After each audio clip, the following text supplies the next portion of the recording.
Greetings. Good everything, Nubians. Hey, How art thou? How art thou, Dr. Carr? doing well, doing well. How are you, Professor Hunter? I am. It's I am. got up and out. I am, and so we are as a result of all of the I am that Yeah. pours into us. So yeah, I'm grateful is what I am. You don't miss that ritual. How's the weather? It's cold today, but that's good, and it's That gonna is good. in the 20s. I was like, okay, all right, dear. I see you. I see y'all squirrels. This is normal for That is two. good. They had they got an article in today's Financial Times. North America exposed to unseasonal temperatures, while parts of South America suffer extreme heat, and they're showing the kind of what is yeah, not the people. They're showing the kind of you see the heat signatures there, and we should be afraid. We should be very afraid. But Yeah. but yeah, so it's good that it's cold today. Yeah, I was like, this is normal. I got a coat on. Yesterday, I walked out with a coat. I was like, let me chop my coat off. I could go out with a hoodie in February. What's going on? Exactly, Yeah. exactly. And this is President's Day weekend, huh? In I the don't. United States. Okay. All right. I don't know about you, but I I'm not. I don't care about any of these holidays Oh now. no, no, they're days off, and I don't think most of us do. But yeah, I mean, just doing due diligence in the context of the rhythms, because people, as the society tries to pull us back into what was going on before COVID, is hell bent on that. And part of this, 3 day weekend. Yeah, yesterday it was a 7 day weekend, and people worked and did what they could from home. But you just want to keep trying to press this knowledge. Well, we see you, but we're not going back, and neither are you. So yeah, Washington's birthday in 1800, and then they added Lincoln somewhere around the 1960s, I think, to reinforce this narrative that fractures. But most people don't know. Most people don't know. They just know that they may or may not have to go to work on Monday. Right. And what is work? So, I will be on the air on Monday No because question. what I do is not work for me. Dr. Daniel Black will be joining me. Our brother, yes. And I was processing and thinking about this week. I had a really amazing week of interviews with a lot of different people, and I'm like, this is what we should be doing. And then yesterday, Foolishness Friday, I'm having conversations about what does it mean to be an alpha male, and I was like, where did this like the language that we use to describe ourselves? A brother called up, I'm a man's man, and I was like, what does that mean? Man's man. Who's based on That's what's interesting. informing you of this, and I'm raising my son to be a man's man. I was like, how does that who Uh, that actually is probably the James in the James Brown, the Book of Brown. Remember, James said, "I'm a man. I'm the son of a man." So I mean, the whole idea that there are certain expectations that are passed down, but each generation receives from the previous generation instructions based on what that generation received, and it is interesting, isn't it? So did he define ultimately what a man's man was? he was basically, because we were talking about men that wear pearls, when they wear dresses, and I was like, at the end of the day, why do we have separate fingerprints if people are not supposed to show up in the world however they feel like they need to show up? Now, I do think that there are trends that are foisted upon us by marketing, media, etc. But having people wake up and feel like they want to present in the world should be their prerogative, or else we're taking away people's freedoms. And is that what we want to put people in bondage? Is that our goal? Is to put people in bondage so we could feel comfortable? Because No. that's really the world that we live in. And it was sparked from a discussion about Skip Bayless, that wretched troll who makes a lot of money sitting across from black men, saying racist and horrible things. But he actually hit on the broken clock, because he said the reason why there are not many black coaches in the NFL is because the white owners, because of the relationship between owner and coach is so intimate that they don't want their wives to sit across from these black bucks, these superhuman coaches. And it's like the tropes, and that made me think about, is that the core problem from Birth of a Nation, D.W. Griffith, all the way down, is this fear that somehow Mandingo with Ken Norton, that our women are gonna, not that the women are gonna be raped, because y'all know, y'all the rapists, right? Y'all know that, as I sit here with my coffee ole skin tone.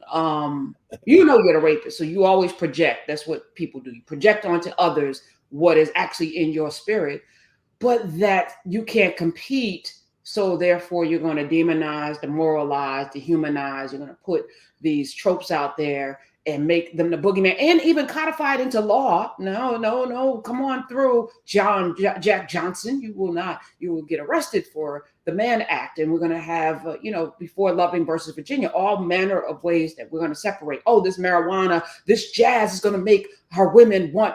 No, you brought people here. You breeded people. You brought superhuman people here because you couldn't clear the land and do all of the things. You brought people here with particular skills and ingenuity and brilliance, and then got mad when they wouldn't leave. Tried to ship them back. We're like, right.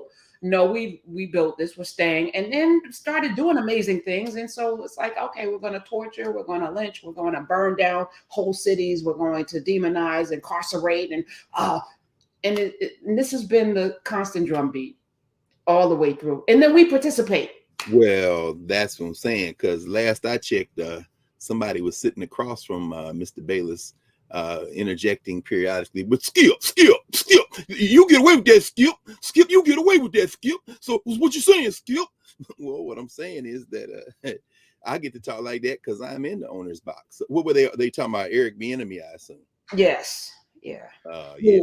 There wouldn't have been a Super Bowl victory for Kansas City that I could give a damn about, but if not this man and his offense. Andy Reid is the genius, right? I mean, Eric Bieniemy is just somebody to bounce ideas off before Reid does his genius, right? I mean, I lived in Philly all those years. Andy Reid was such a genius and won the Super Bowl by no times. Anyway, but Bieniemy. So why did Bieniemy? Why did he leave? How did he make that lateral move and come to the Redskins? I'm just gonna call it the way that Negroes continue to wear those indigenous people on their foreheads around here. I don't think they'll ever accept the Commanders. Mental slavery is real. Why did he do that, do you think? Coin. I was saying, commerce, acceptance, all the things we've been conditioned. Please just love me. Please just more money. Okay, that's and you rationalize it for my family, for my legacy. And there's some validity to that. Yeah, we all need to eat and have make sure our people are good. We all need all of those things, which is why there is a preponderance of us in these spaces operating against our own very interests on all levels, not just on the sports field, in academia. Absolutely. In publishing, absolutely, in business, in corporations, in tech. We bring genius to all the things. Today's the birthday of an architect, and I was thinking about all of the things he built, and I can't remember his name now because I was like doing a little research, and I was like, this brother helped build so many things. He gets no credit for it. I think about all of the things done by us, not even quietly, just, hey, let me take that because we couldn't hold patents for a while. Mm-hmm. Oh, is it it's Paul Revere Williams? Yes, Paul, and I thought that was strange. Like and we talked about Paul Revere Williams. In fact, I got that book around here somewhere. There have been several good books on the history of Black architects, but there's one in particular that has Williams's portfolios. He did a lot of work. In fact, Williams designed the mutual life insurance building out there in LA. That's the one that had a lot of Charles White's work in it. That's why I remember that. I'm looking around. The whole thing on Charles White. That's right. And all those of you not yet in narrative, that's all in the archive. We talked extensively about Paul Revere Williams. Absolutely. Today is his birthday. Okay. Born today in Los Angeles, 1894. So I was just thinking about all of the things done that, and as they erase and take books out of the libraries and out of the schools, and as that cosplaying, what do you call him, pufferfish and Pufferfish, my man. I like DeSantis. I like him more and more every day. Well, he's tapping into something that people absolutely want, and I'm like, okay. And now Nikki Haley, who's like, and when tragedy hit South Carolina, Nimrata Haley, right? Huh? Nimrata Nikki. Well, her middle name is actually Nikki. So okay, that's good. Using her middle name, no question. Fair. Her parents aspired aspirational white. Yeah. She got there. She white adjacent. No question.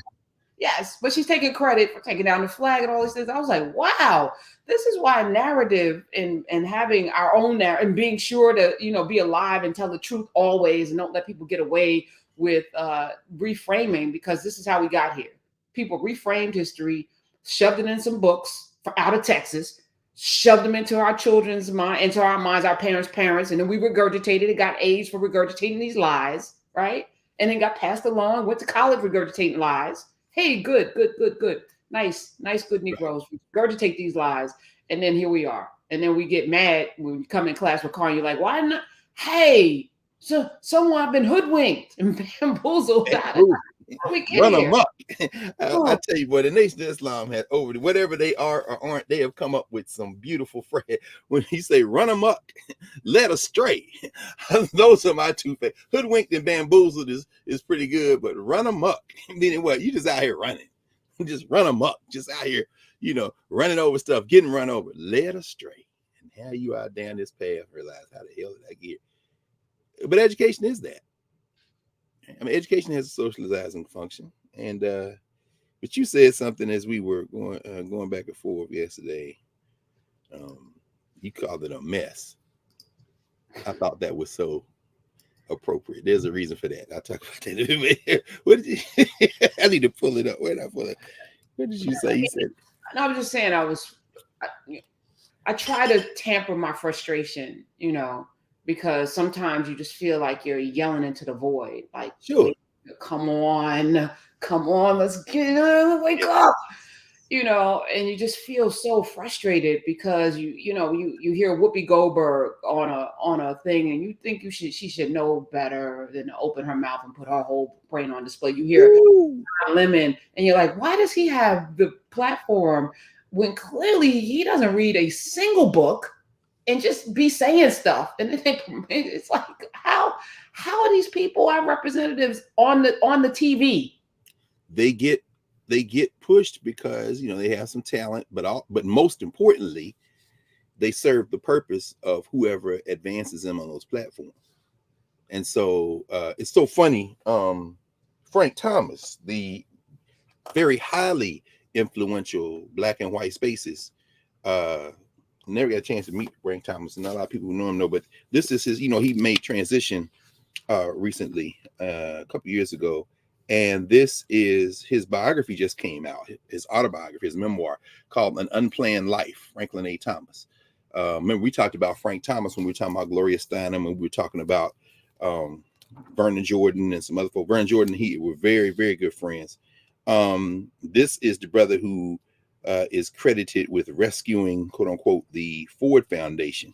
Brooklyn guy, Bed-Stuy, eventually was the head of the Bedford-Stuyvesant Restoration Corporation in the late 60s.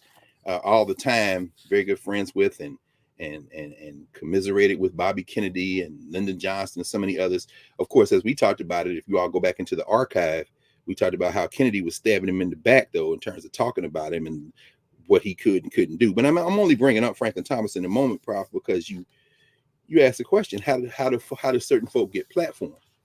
And by platform, I mean I'm using the current language of social media. I mean, obviously, we're in a platform that has been constructed specifically for us and supported by us, and is growing by leaps and bounds, even as thousands of folks are already here this morning in the narrative in Nubia, rather I'm actually creating an overflow room right now. Already, huh? Okay, see, and there we are. And of course, thousands more will join us over the arc of today and through the next week in the YouTube space. I saw the CEO of YouTube is stepping down.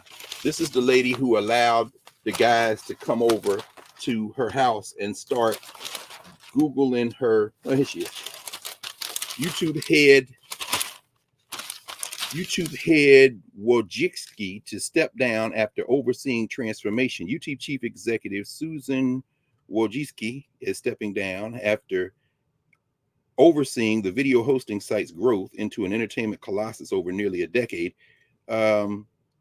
Wojcicki, who joined Google in 1999 as its 16th employee, said in a memo she has, quote, decided to step back from my role as the head of YouTube and start a new chapter focused on my family, health, and personal projects I'm passionate about.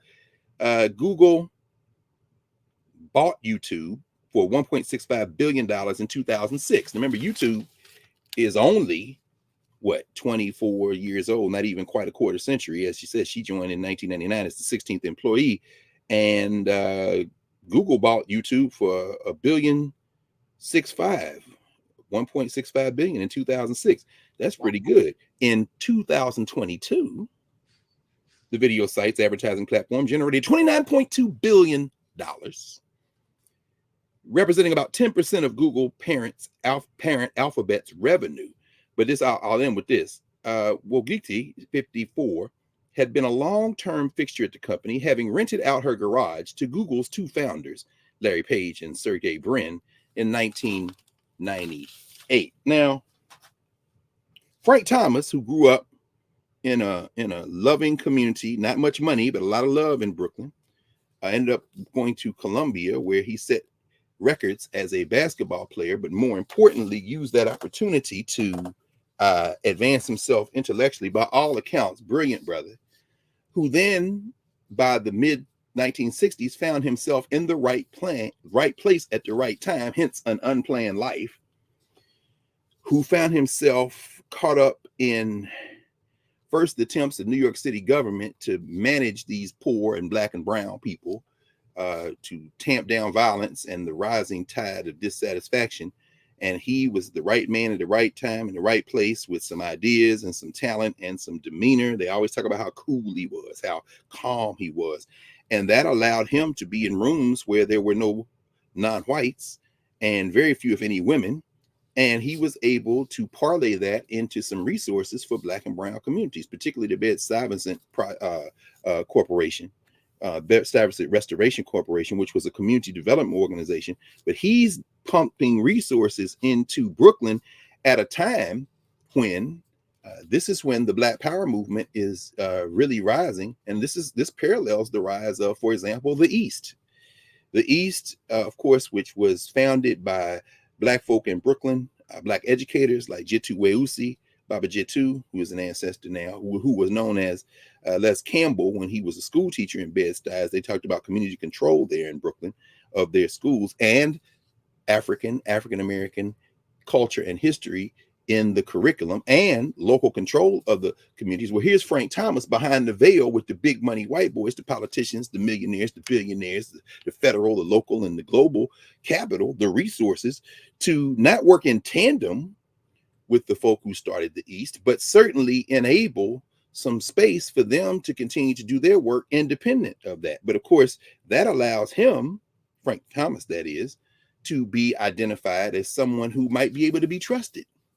So people are being vetted. You ask about a Don Lemon, or you ask about a Whoopi Goldberg, no different than a Frank Thomas or a Vernon Jordan, or others who are identified by a structure that says the people that they come from, and however you want to define that, demographically, economically, the people that they come from pose a threat to the hierarchy that we have.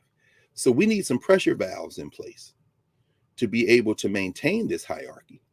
And we'll make some concessions, but we're certainly not going to renegotiate the terms of the structure. We're going to continue to have this social structure, and we just can't keep doing what we've been doing. And of course, the safety valves that they identify to help them in this process, they have their own ideas, because these are human beings. Remember Don Lemon, whatever his most recent misstatements about Nikki Haley, and whether she's past her prime, so to speak, and then everybody jumps down on the question of gender, and perhaps ignores the question that Nikki Haley is a reliable white nationalist. But we'll get to that perhaps in a moment. But that Don Lemon isn't the same Don Lemon of 20 years ago when he was on the air in Philadelphia, or right before that, and then before he goes to CNN. Even the long time he was at CNN, when he was those people who watch cable news network of African descent, one of our favorite slapping around bags, because he would often say anti-black things. And then, he had his come to the insurrections moment, and got black as hell there for a little while, and it's kind of evened out.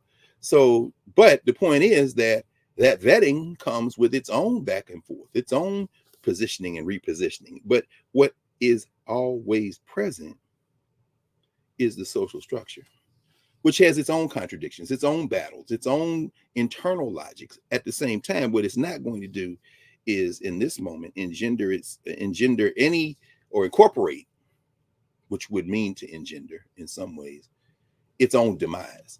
So it's always picking winners and losers to quote unquote platform. And I mean, I find this very fascinating because, for example, there's a whole conversation in this memoir about apartheid, because Franklin Thomas was eventually tapped to head to lead the Ford Foundation for his diplomatic skills, for his insight and vision, for his intelligence, for his demeanor.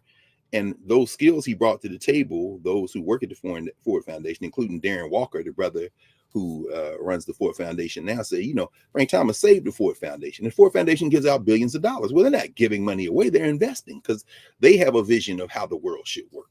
These foundations are incredibly important in shaping the lives of many people beyond their money, but their money allows them to shape lives. And of course, the Ford Foundation, like many foundations, is founded on ruthless capitalism. They've got money to give away. They have their seed money to give away because of the work of course, the Ford family, Henry Ford in particular. But yeah, Thomas goes to South Africa during apartheid. Mandela's in jail. The African National Congress is operating in exile. They have been banned. And it is Frank Thomas who convenes a secret meeting in New York with some of the South Africans who are resisting apartheid. The name that comes immediately to mind is a brother who they snuck out of the country when he was a child, Thabo Mbeki, who ends up being the president of South Africa after Nelson Mandela, because when they snuck Thabo Mbeki out, in fact, they snuck him out, Kenneth Kaunda, who I heard that story from mouth to ear in South Africa one time. You know, Kaunda, who ended up being the leader of Zambia. Kaunda gets him out. Thabo was a child. His daddy, Govan Mbeki, is locked up with Nelson Mandela on Robben Island. And Thabo Mbeki is raised in Europe, England in particular, but Mbeki is at that table in New York. He can't go home, but he's a grown man now, and he's in there negotiating with other South Africans against, and ultimately under the wise guiding hand of Frank Thomas and others, with the Broederbond. Now, some of y'all know something about South Africa. You know, the Broederbond are the people who were running the government and ran it for decades. This is the Afrikaners. This is the brain trust. You know, the university with which they are most readily identified in South Africa is Stellenbosch. You know, some people think of that as the academic heart of apartheid, but the heart of how they ruled that country in white nationalism in the 20th century is the Broederbond. And you know, what you see is with Frank Thomas and the resources of the Ford Foundation and his connections in government and in private equity and in finance and international politics, he got the juice to convene them. And they sit around that table. And not too long after, I think it was 1986, not too long after that, around 1990, 91, de Klerk, who becomes the president of South Africa, who was in the Broederbond, Dutch Reformed Church is the polite way to say what his ties were, but Broederbond, Afrikaner. De Klerk announces in the legislature of South Africa that Nelson Mandela will be given his unconditional release. And you see the hardcore white nationalists in the Congress of South Africa, South African legislature, parliament. You see them get up and walk out as de Klerk is talking. But what they probably knew, but some of them didn't know, probably the equivalents of the Marjorie Taylor Greens in that parliament at the time, is that they made that deal in New York City. Not New York City, upstate New York, actually. They made that deal in New York, and Frank Thomas was sitting at the head of the table. A black man, him and Vernon Jordan, traveled together to South Africa during apartheid. They negotiating. The question you got to ask yourself is that a good thing? Well, as John Clark said, in some stories, it ain't no good guys. And in some stories, maybe there aren't any bad guys either. They're in the room, but they're in the room because they've been vetted to be in the room. And you need a pressure valve. I mean, you can't keep running this. So while they're having a conversation, I have no doubt the equivalents of the Bobby Kennedys of the 1980s were also saying to these people in the Broederbond, they're friends, where they believe that, you know, whiteness should rule forever. Look, you're going to have to give those Negroes the vote at some time, but you can keep the banks and the corporations. And you should also, before you give them the keys, get rid of all the nuclear weapons. So we'll figure all this out. Now let's bring Frank in here so that he can run it, or at least, you know, think he's running it. In fact, let's bring him in for the meeting before the meeting. This is the meeting before the meeting before the meeting. But now we're going to bring him into the meeting before the meeting so that he can feel good about being kind of at the center of this conversation. And then, of course, we receive all this in the history books as if this is Black progress. So we see whether it be Whoopi Goldberg, whether it be Frank Thomas and Vernon Jordan, whether it be Don Lemon, ultimately spaces that are created for other purposes than our liberation, collective liberation, as people of African descent, as poor people, as oppressed people, as people who are not at the top of that hierarchy, as people who don't buy into that hierarchy. Well, the only consideration of factoring us in is how to keep those people in line to keep this thing going. What is this thing? The modern world system. The modern world system. Here we are, week 3 of so-called Black History Month here in the United States of America.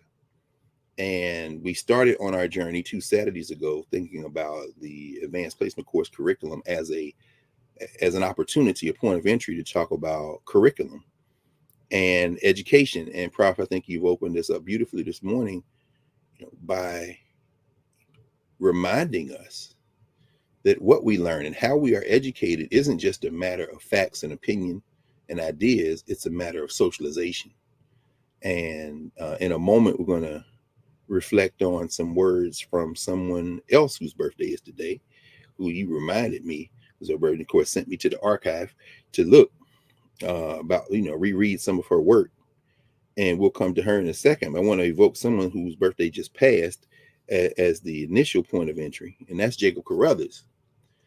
Today is the 18th annual, actually, Jacob Carruthers Conference in Chicago. It's hybrid, so they're there in person.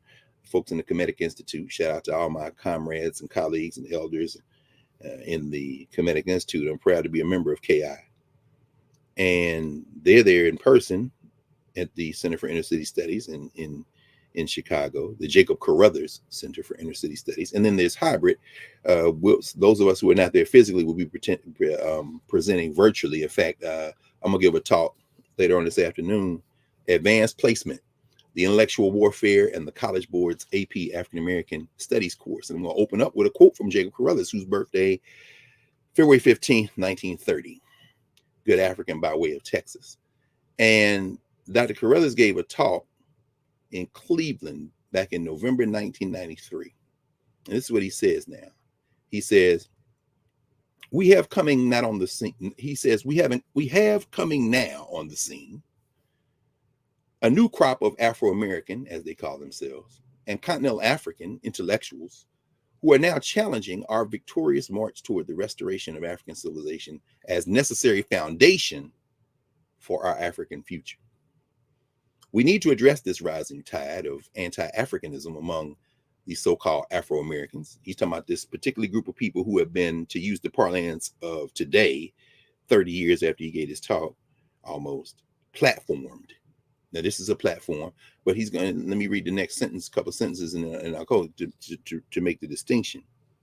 He says, because there are some people who have a whole lot of resources at their disposal. They have the whole European intellectual establishment behind them. They have a whole lot of cash behind them. They have access to the New York Times, the Washington Post, and all of the publishing houses and all of the TV stations. And so we have to deal with them as they try to communicate to our people. They are also trying to fabricate an intellectual history that never existed, and are trying to initiate an African future that can never come into existence. And, well, hopefully, God forbid that it should come into existence, Dr. Carruthers says. Finally says they are hailed by the European patrons and mentors as preeminent in fields of African and African American philosophy and literature. So let us deal with a context under which we can deal with them. This is part of what Dr. Carruthers might call the intellectual civil war. And it's a harsh term. And, at first it kind of falls kind of harshly on the ear. I think, one way perhaps of thinking about that is that within again, we're always having these conversations with our Africana Studies conceptual category framework in mind, because this is Africana Studies space we're in. Footnote. Thanks, everybody. This Monday night is just getting better and better and better. Last Monday, when we were in frame of question 4, just remarkable. Maybe I'll say a few more things about that in a minute. But in this Africana Studies conceptual framework, Dr. Carruthers is talking about the impact of a social structure that curates how it tries to influence communities it wants to keep in the formation that they're currently in. So you're going to pick out some Black people, pick out some brown people, pick out some non-white people, pick out some progressive white people, pick out some liberal white people, pick out some ultra-conservative white people. And the whole while, that this is all designed with one goal in mind, to maintain the formation that is in place.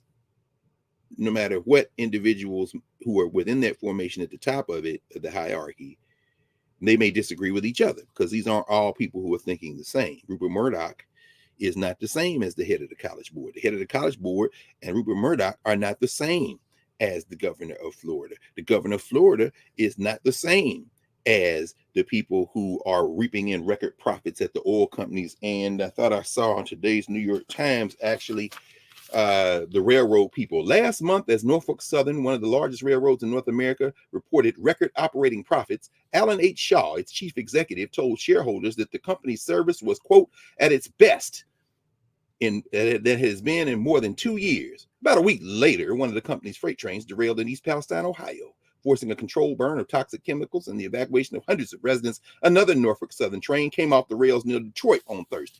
Anyway, not the same as the governor of Florida or the Rupert Murdoch, who runs Fox and his corporation, or the head of the College Board. They all aren't the same, but one thing they will have some consensus on is they kind of like where they are in the hierarchy, and they want to maintain it, although they're going to have arguments over what that maintaining looks like. And part of that maintaining means recruited into whatever formations they have in terms of managing themselves some people who may not look like them, who may not have their background, who may not be from the same experience as them, because they've got to create some pressure valves. Why? Because the rest of us who suffer from the hierarchy in various and sundry ways, whether you be a poor white in East Palestine who voted for Trump twice and is now, why, as these chemicals enter your nostril, and you begin to have an experience that is closer to the centuries-long now experience of the Africans in Africatown, Mobile, Alabama, with the paper plant, where everything stinks in that section of Mobile, and people want to know why. It's why, because you put toxic chemical plant in this. But now these people in East Palestine, different color, different region, different background, similar experience in terms of being punished by these people at the top of this hierarchy. But for some reason, it's hard to get those people together. Why? Because what has been platformed are people who keep them apart, whether it be the liars in Fox News and the recent news that broke in the last couple of days, that these people who are talking heads to duping these people in East Palestine and other places who watched them, who knew that Donald Trump was talking crazy, but still didn't matter. All of them been deposed now. And when any of you sue somebody and depositions come, and then discovery comes, all the documents come out, the email to the text messages, and now it's coming out that Hannity and little what's the little bow tie with? I'm not even gonna say his name. I remember it, but why would I say it? Talking to each other, saying, you about to mess up our money. You about to mess up the stock options. I'm saying all that as a background and preface to this. What Dr. Carruthers, Jacob Carruthers, born in 1930 on February 15th, birthday last week, was saying, and what will be one of the things we'll be talking about at the Carruthers conference today in Chicago, is that people are recruited into this who come from our communities, not because they're bad people or they don't want the best for our communities. In fact, often quite the opposite, but because it serves that social structure. It maintains it. It maintains it. And as it maintains that social structure, Professor Hunter, as we were, texting back and forth last night, you evoked our consistent theme, which is, of course, pouring the clean glasses of water. That's what we do. This last 15 minutes or so, kind of talking about this social structure, it's necessary, but not only is it not sufficient, it is not the center of our work. We engage in an analysis in understanding and learning about the social structures that we're in as a necessary condition, because we are human in the world, and race is not real, and we have to get together as a species before the ball resets, as we see with these temperatures around the world. So we do that because we have to, but we come out of unique human experiences, all the members of the human family. I would not agree with Professor Henry Gates, who in a short interview he gave a little while ago, talking about the 1960s and 70s and saying that there were people of African descent who were passing judgment on other people because they didn't have on dashikis or they weren't raising the Black Power fist. And he seems to continue to be traumatized by that in some ways, because he said if he ever got into a position of authority, this is a direct quote, if I ever got into a position of authority, I would remind people, I would help people understand that there are 42 million Black people in this country, which means there are 42 million different ways of being Black.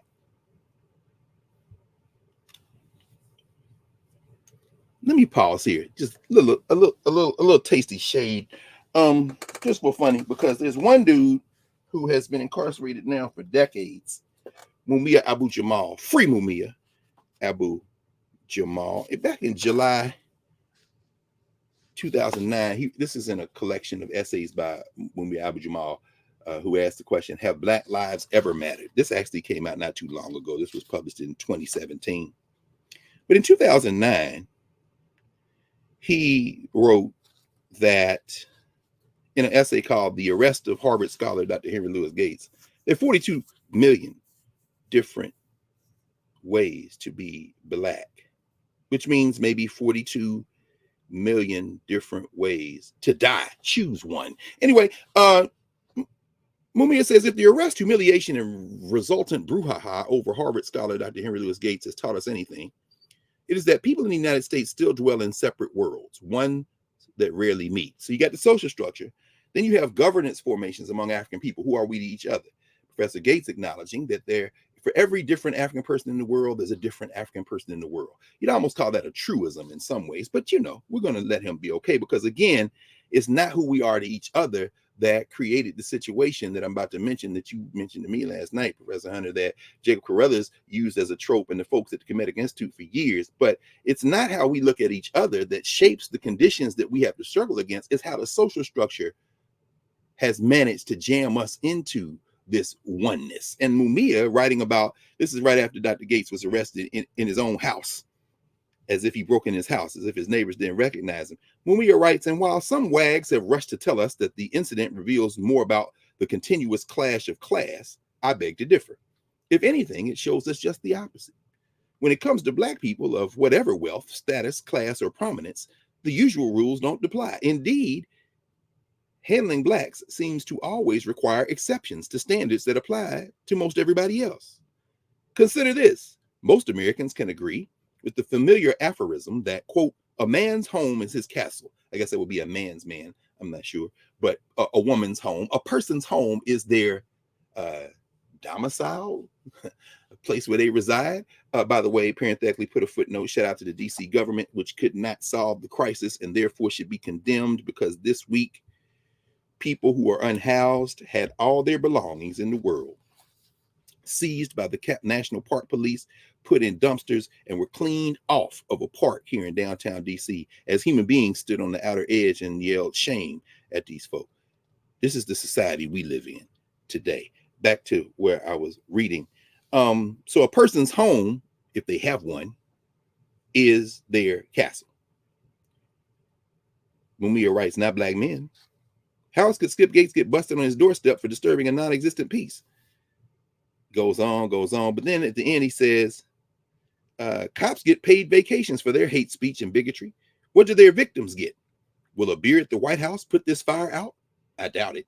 For it ignores that every day, that what happens every day in dozens of states to countless men and women who don't have Harvard PhDs or friends in high places. The sad truth is being Black in America is akin to being born low caste in India, where separate and unequal rules remain despite promises in their constitution. Barack Obama's presidency hasn't changed reality, but may mask it by providing cover for the ugly things that Blacks endure in a nation where white elites can claim a false post-racialism. A beer summit on the lawn at the White House won't change that either. That's Mumia on Henry Gates, to the larger point that what we exist in, whether it be Henry Gates or Greg Carr, whether it be Barack Obama or Karen Hunter, whether it be any of the 2,000 plus who were in here before the overflow room was, so I imagine it's more than several thousand now who are in here live right now, and the folks who are going to be engaging us by the thousands over the arc of the week as we continue to develop this independent space. What's true for all of us is this: we are in, to quote Karen Hunter, who didn't know perhaps that you were quoting someone else who also says the same thing, when she said last night to me, we're going to need an ocean of clean water to wash away this mess.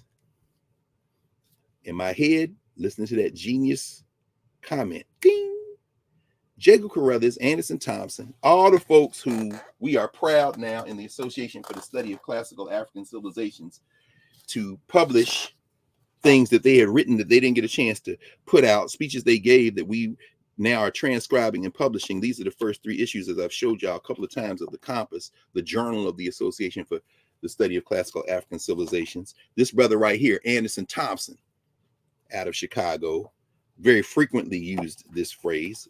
This brother here, Jacob Carruthers, who you can see a little bit there as he is receiving the elder staff from John Henry Clark.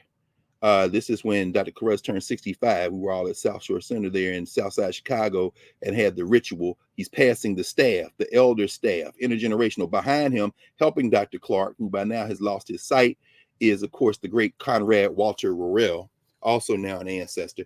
But in this, red, black, and green, as Roy Ayers said, if you think about it, you know what I mean, the first 3 issues. But this phrase, we need an ocean of water to wash away this mess. As we continue to pour these clean glasses of water, we understand that what we are going to do, not only for ourselves, but for humanity, as we join with other efforts to do this.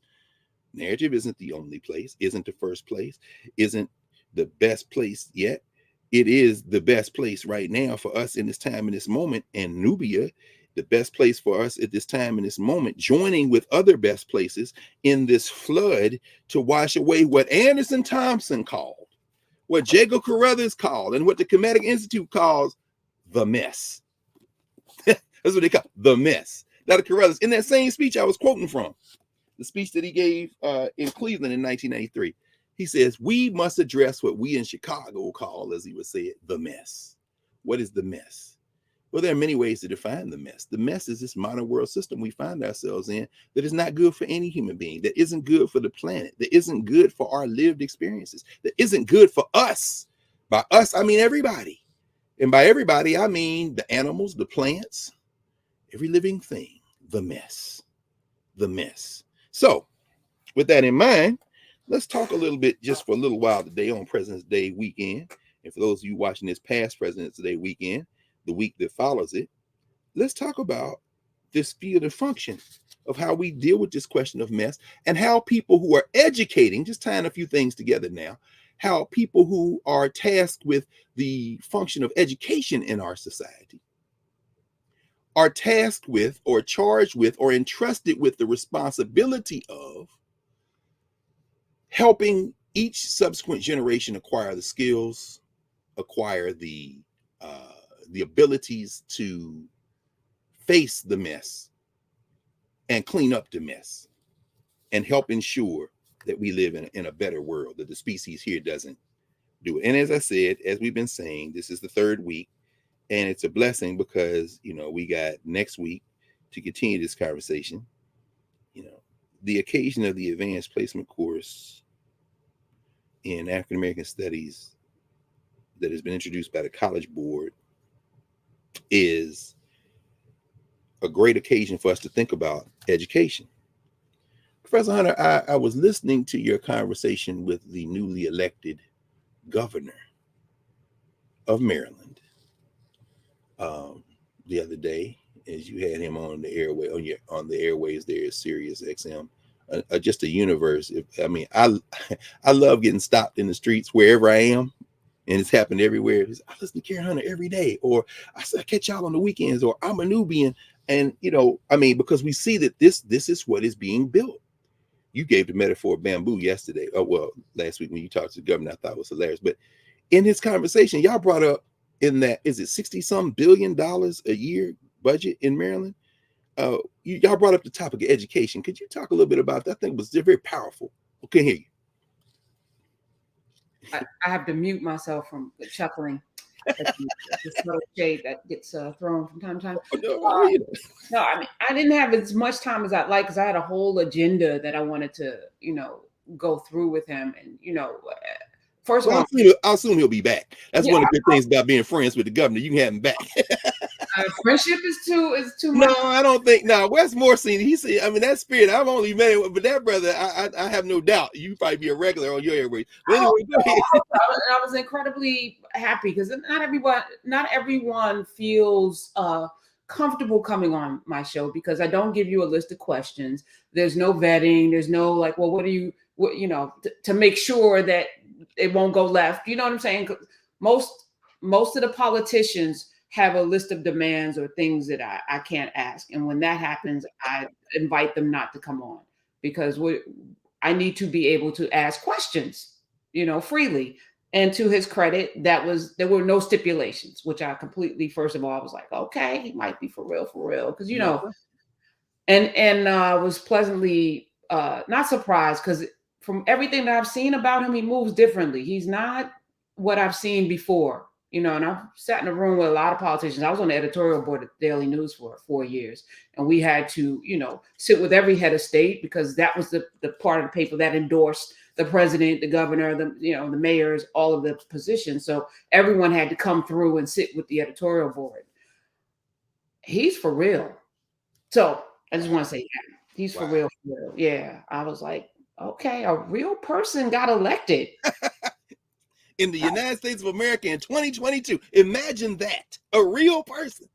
Now, I was listening riveted really to a very organic conversation between two people who are clearly deep thinkers, one of which is now responsible for millions of lives at the head of state in the state of Maryland, who has such a firm command of policy, but also a vision and a commitment, it seems, to our common humanity. It was really interesting listening to y'all talk for that 30 minutes or so. And getting into the education, because, he's a product of people that wanted him to, do well in school. And so, I was like, you poured all this money in, it's a record amount of money going into education, because that is the single thing that can free a lot of young people. And he's focusing on early childhood education, preschool education, because, you got to get them early.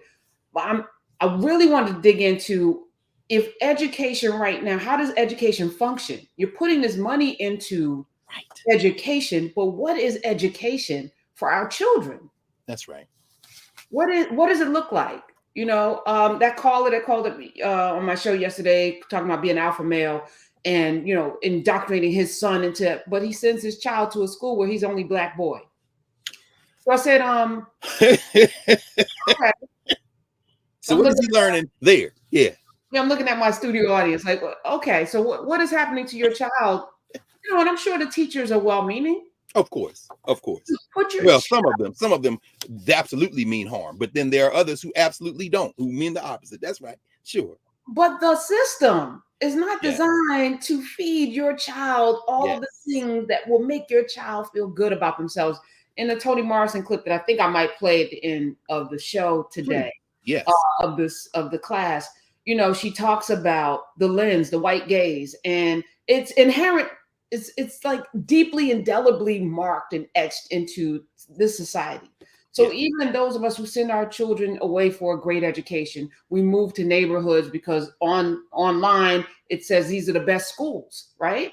Yes. These are where the highest scores are. Yes. But if your child is being assaulted every day, and it's inherently part of the system, and Toni Morrison talks about it.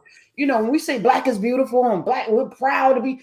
But it's the voice inside, it's the looking around and not seeing yourself. It's the inherent way in which teachers don't even acknowledge, the existence and the value. And you have to somehow, which is what I think fosters this, like, please validate me. I have to yell Black Lives Matter. I have to say I'm black and I'm proud. I have to say black is beautiful, because it's an affirmation. But if you have to say it, does it really exist? If you have to keep saying it, at some point, that's right, it rings hollow. So I'm optimistic, because I feel like Westmore has thought deeply about this. He's raising some beautiful black children. His wife is a powerhouse as well. Like it's a team effort. I think he surrounded himself with some amazing people, but he cares and he has a plan, and that's what he does for a living. He's a community worker who does planning. He's got a Rhodes Scholarship, but I don't know what that means, but I think he's really smart. I guess that means you're really smart. You've navigated social structure spaces to come out the other side. You got your great Jamaican mama. Like there's some things in him that and it's not even like a sight. He's not playing a game either. He won not playing. No. He won wearing shorts. How about that? It's hot. I'm gonna wear shorts. Singing reggae. He wanted being a black man. He didn't have to code switch or play a role to sit in that seat. And I love that for all the people in Maryland. In Maryland, Y'all did In that. Maryland, that's Southern place. They say Maryland, and you said that during the interview. They say Maryland the same way they say in DC, Marylandberry. And the A is a in Maryland. But the brother, the caller near the end who called up and asked specifically about education, which gave y'all the opportunity to talk about the importance of the humanities and the arts, I thought was That also was very yeah, important. Yeah, yeah. I mean, these are the conversations we should be having with our elected officials too. absolutely. So, and if you're just electing people, you don't even know where they stand on these things, and yet you expect something different, and then you're mad when you don't get what you want, but you never ask for anything. I don't know how that works. We have to be way more sophisticated in electing people. Y'all got lucky in Maryland. I don't think Yeah. I don't think y'all really knew what y'all about to find out though, and I think it's gonna Well, be good. there's a demographics play a role, and you brought that up too in the conversation. I mean, you with talk about shaves, very exquisite, just very gently done. I mean, you evoked other states, that you could name, Florida, other places, where that's not the case, and you made that point. People find themselves. In fact, you asked him a question about what it means to be, for all intents and purposes, the head of state in a political entity, the state, of course, where people will suffer or will benefit based on your choices. And then you contrasted Maryland with some of these other states where people will now find themselves trapped. And you asked him about that, what kind of responsibility he feels, or he or she. I mean, when you're a governor, and you've covered politicians and political intrigue, state house, certainly in New York. I mean, you find yourself, with a great deal of responsibility. I mean, but what other factors does he have to consider when trying to make these moves? Yeah.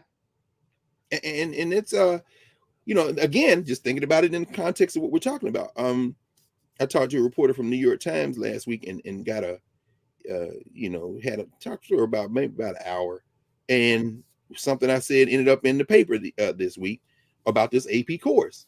And they quoted me. Let me search for this. Oh, no. I'm only mentioning it in the context of our conversation. Now, in fact, I hadn't even thought about it this morning to mention it because I look at every engagement with the social structure and the black-facing servants of the social structure. You all know who you are. I look at them as existing on the periphery. We're in full governance mode now, thanks to you. I mean, we've jailbroken this. It's jailbroken. We have a space now, a governance space. So everything else that operates now must operate with the gravitational pull of this center. And it's happening. As I said, I'm encountering people all the time. Most importantly, not in universities, not in formal education spaces. I was at the Martin Luther King Center, library last week. In fact, if you are in and around DC before the first week of March and you get a chance, go to the newly reopened Martin Luther King Library, the public library here in Washington, DC, in the Chinatown area of the city. Beautiful edifice. You walk in, very inviting, very friendly folk, beautiful resources, public resources. If you live in the city of DC or in the surrounding counties in Maryland or Virginia, you can get a library card and have full access to all the resources of DCPL. But they have a traveling exhibit that debuted here actually on Emmett and Mamie Till that is extraordinary.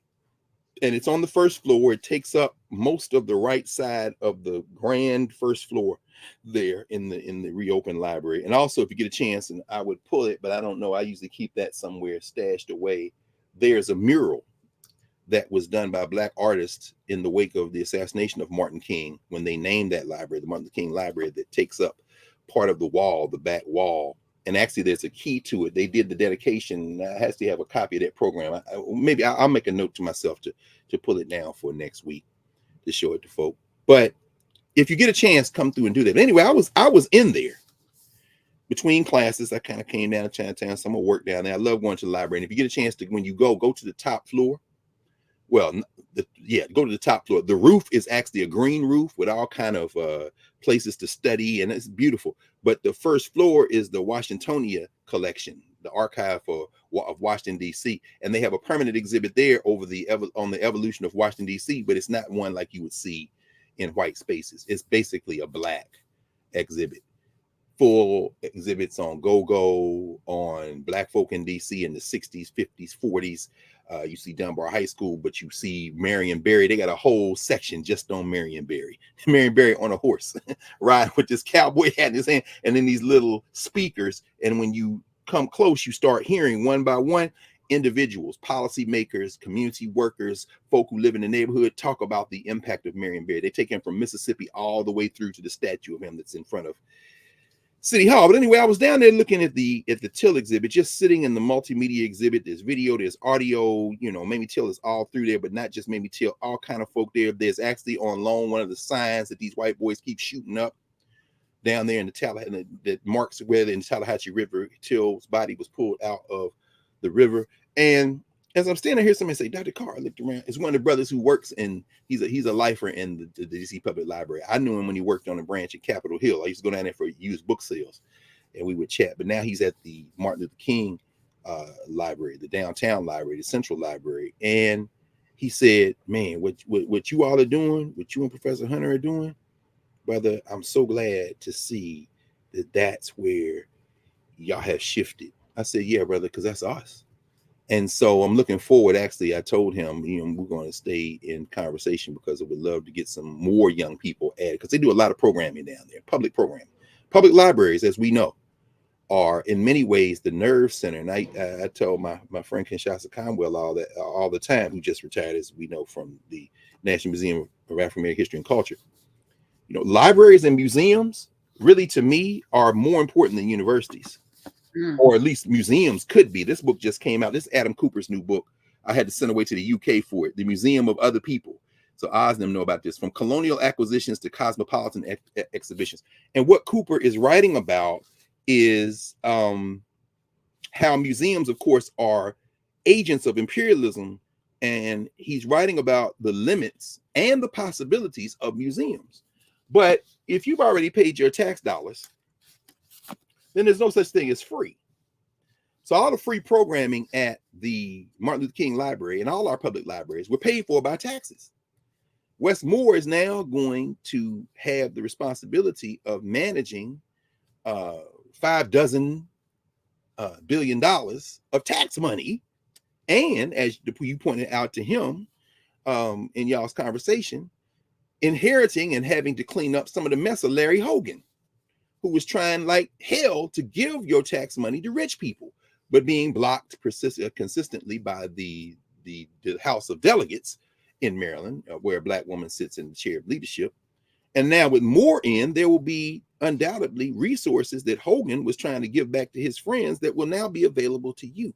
And he actually gave back millions of dollars to the federal government, as if the people of Maryland didn't need that money. How do you give money back to the government? Come on now, and as your friend and brother, and now my patron saint Lou Hutt might say, don't give the government any more money, not $1 more.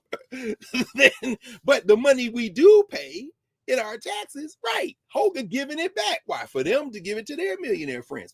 Well, you know, people say, well, voting doesn't matter. Absolutely it does. Now, voting for the same kind of people don't matter. But when you get somebody like a Wes Moore, that's going to make a difference in real people's lives in the state of Maryland.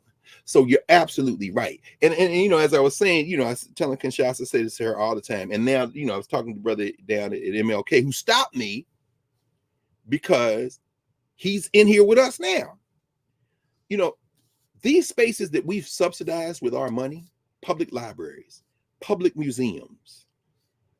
I told my students on Tuesday when the news broke that Moderna was getting ready to charge everybody for COVID shots, until Bernie Sanders said he wanted the CEO of Moderna to appear before Senate, at which point Moderna said they're suspending their plan, and so that the shots will remain free. I told them, do y'all pay taxes? Yeah. Then those shots aren't free. You bought every shot that Moderna, Pfizer, and anybody else is putting in your arm. You bought every one of those shots, and you were overcharged. And now what they talking about charging, they come back and get some more money from you because you already bought them. There's no such thing as free in a government where you pay taxes. Anyway, as I was saying to the brother, you know, some of that tax money we paid to give free programming for young people and others in the public libraries, I think everywhere we need to support that, because everywhere doesn't have those libraries. That's why Aya Nelly has spent so much money, and folks who supporting her spent so much money in Opobo building that library, because don't take for granted when you can walk in and take a book out that you paid for, because you are the one whose tax dollars paid for the librarians to order the book in the first place for you to check out. Take full advantage of it. And what we have now is a space where, as we continue to have these conversations and connect with each other, you can go in now and say, I want this book. I want this book. I want this book. I don't have the money to buy it, but I'm going to tell you to order it. And guess what? There are librarians all over this country, all over the hemisphere, in the world, really. But I'm talking now specifically about the United States, who will order that book for you, which, and here's a book that I think is a good book to talk about. You mentioned her, and we probably hear from her in a minute at the end of our session today. But today's her birthday, Professor Hunter. Toni Morrison. Yes. Chloe Anthony Wolford. This is her book, The Source of Self-Regard. What makes you, when you hear the name Toni Morrison, what do you think of? This goes for everybody, but since we talk, what do you think of? When you think of Chloe Anthony Wolford, Toni Morrison. And thank you, Brother Charles, for bringing this up, saying that there's a shelter somewhere near Georgetown, and other one near North Capitol. Many of the parks in D.C. are still full of tents. On Sunday around 8:30 a.m., trucks show up to feed them in McPherson Square. Yeah, McPherson Square, they cleaned that out. So there are a lot of unhoused people, and we know they're not just in D.C., but I thought I'd mention that. But when you we know they're not just unhoused because there's something wrong with them. That's exactly right. So we need to, and if there is something mentally wrong, then we need to do a better job of providing services for people. No question, because everybody's not John Fetterman. I mean, shout out to John Fetterman for having the courage to say, yo, I had the stroke, okay, but I'm depressed. Yo, I got to go to the, yeah, I mean, and you know they're going to comfort him. Go to Walter Reed to deal with his depression. Exactly. Now, what if you can't go to Walter Reed? You ain't got a place to sleep tonight. You know what I'm saying? So you're absolutely right. But anyway, yeah, so Toni Morrison. First I think, well, as an English major, somebody who I didn't understand in my 20s, 18, 19, 20. Yeah, someone I thought, I was like, I don't know who she's writing for. But, the Bluest Eye was, the Bluest Eye and Sula. But then I got to Beloved and I was like confused. Oh, interesting. What is happening? Yeah. But, I had to grow into Toni Morrison's mind. And I think a lot of times, we write people off because we don't get it. I've been guilty of that. Sure. Write people off. And the older I get, the more I read, the more, for the longest time, poetry, I was like, I don't get poetry. Bunch of words, not feeling it. And now I'm in love with it. I'm like, when did this happen? Like, and thank you, Daniel Black, Kevin Powell, yes. So many, Paul Lawrence Dunbar, that we talk about later, but Langston Hughes, and it's an acquired, when they say things are acquired taste, what it really means, you sometimes have to catch up to the things that people are saying. So I had to catch up to Toni Morrison, and when I caught up, I couldn't let her go. Yes. And it was everything. It was jazz. It was everything. I have every single book of hers. Yeah. But that's you're not alone in that. I think we've all had that experience with Miss Morrison, or at least most of us. Dr. Nate Norman, one of our advisors, who's now on faculty at Morehouse. By the way, shout out to Morehouse. They just passed their birthday. Morehouse does their thing. They take the whole week. I mean, I saw it was a picture of Otis Moss Jr., the elder, Otis Moss III, who's now at Trinity, of course, in the wake of Jeremiah Wright. And then Otis the third son, who is graduating this year from Morehouse. They were at the King Chapel, 3 generations of, two Morehouse men and one man of Morehouse. You got to graduate to be a Morehouse man. So of course, the young brother had his suit on, but the other 2 had their academic regalia on. And I think their Candle in the Dark ceremony is tonight. So shout out to everybody at Morehouse who will be there for their major fundraiser of the year. Alvin Ailey was in town. I know they had the Ailey concert last night. I mean, it's important, Black Institute, and because you travel through those spaces, what I mean? It's just beautiful. But thinking about Ms. Morrison, Dr. Nate Norman, who's on faculty down there at Morehouse after many years at Temple, and before that Fordham, he often says, between Toni Morrison and Mary Baraka, he always felt more kind of attuned politically with Baraka, but he said Beloved in some ways for him kind of marks a change in Ms. Morrison. It's not Song of Solomon, it's not Sue, it's not Bluest Eye, but Beloved is a different animal. You know what I mean? And to hear you say that, as Yeah. someone who was steeped in the humanities that you didn't. I'm wondering, that's fascinating. Why do you think that, what I think changed? she was also, you think about, as someone that was in publishing for a number of years, Right. there is a schizophrenia with people who, you go to school, you do all the right things, you pass the test, you get out in the world, you make your bones in these social structure spaces that in your mind you're playing a game. You realize, okay, this is what I need to do to get to this. All right, what does success look like? And you're having all of these conversations with yourself. You get into publishing, as she was at Random House, right? And you're That's like, right. okay, if I do this, this is all right. This opens doors. And you're systematically now seeing, first of all, the racism. You're seeing the doors. You're seeing, how you're valued and how you're not valued. And for her, doing Angela Davis and Muhammad Ali and doing all these amazing, that Black Book. Yeah. You feel Huey like Newton. Huey Newton did acquired Ivan Van Sertima. They came before Columbus. Her peer, and shout out to Dana Williams, who's working on a book on that, actually, the editorship years. Yeah. Toni Morrison clears the path for a great number of the books that we now consider foundational. That's right. and you feel like, as I did at the Daily News, that you're working from within to change. Get to write a couple of paragraphs to shift the narrative just a little bit. You're doing something. You're Black, and you're gonna, put these stories out. You're gonna do a whole thing on the business of rap. Everyone's focused on the music. Let's talk about all of the powerhouse. But you get in these spaces that don't want you there, really, and you do the best you can. That's right. And I look at her in that way, and then there's reward. You got Pulitzers, Nobel Prizes, all of the things, and then you bust white people upside their head in these interviews. I always knew I was morally superior. You go, wait, what? You said that out your mouth to these people's faces. I love you. Well, I think that become, and see that's where it gets complicated, because Ms. Morrison, and I can't claim to know Toni Morrison. I was able to be in the same space with her several occasions. One of which was in Paris. Actually, the Toni Morrison Society had a thing, and I was actually able to go to read a paper there. So to watch her with her age mates, the great Eleanor Traylor, who was her very good friend, who she would stay with sometime when she was here in DC, who's still around on top of the earth, to see them interact and to hear them talk, Sonia Sanchez, and these are Black women of a certain age. So whatever you think of how Black women of a certain age interact, that is exactly how they so the shade, the nuance, all of that is there. It's no interviews or just regular, but she brought a lot of that into her social structure facing conversations, as you say.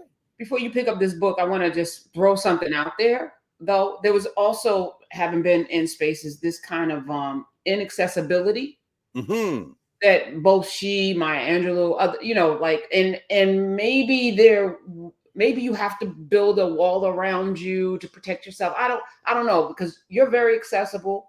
I like to think of myself as accessible, even though I have boundaries. I know y'all ain't breathing on me, but you know that, right? You know that I'm not gonna be out there raw dog in the air. You're not gonna be like, hi, Karen, with your mask off and stuff. But that's, my own little issues that I have. Well, it's not issues. I don't want COVID or anything else. Nothing else I wanted. But I feel like we're accessible, and there's something to be said, because none of us got to these pinnacles or these places on our own steam. We are at the grace of people who came before us, poured into us. So it's our responsibility, I think, to be accessible, which is what this In Class with Carr is. Yes. To get to, yes, we're interacting. I'm in the chat. I'm in both chats. You're in the chat. On Monday, we open it up. People can talk, and it's important, right?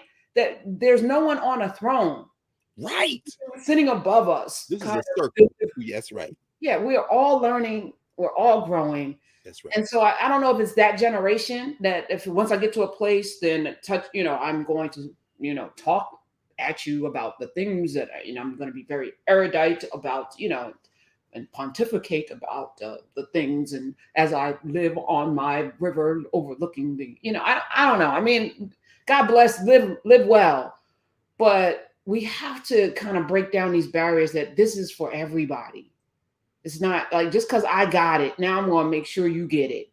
Right. And you're going to not get it from a perch. You're going to get it from a real place, which is, I don't know if I'm looking at that right, and I don't want to cast aspersions. No, and it's not casting aspersion. I think it's trying to be honest.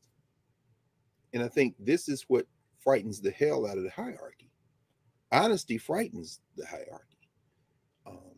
The critics of the African-centered curriculum movement of the 1980s and 90s and I'm thinking about Arthur Schlesinger in particular. And by the way, Brother Sheldon, that is a speech that Jacob Carruthers gave November the 6th, 1993 in Cleveland, Ohio. If you go on YouTube, you can find that speech. It's called Black Talk and the White Question, brother, because he's talking about black folk who he would call defenders of Western civilization, one of which he would name in a book of subsequent essays that came out a couple of years after that called Intellectual Warfare. And I would suggest you get this. This is Haki and them, Third World Press, as you see. Intellectual Warfare. And by the way, we raised the name of Third World Press in a moment because I understand in some of the extreme weather events over the last month and a half, 2 months, that they lost a great deal of their stock. Third World Press. So, they think about them when you're ordering books.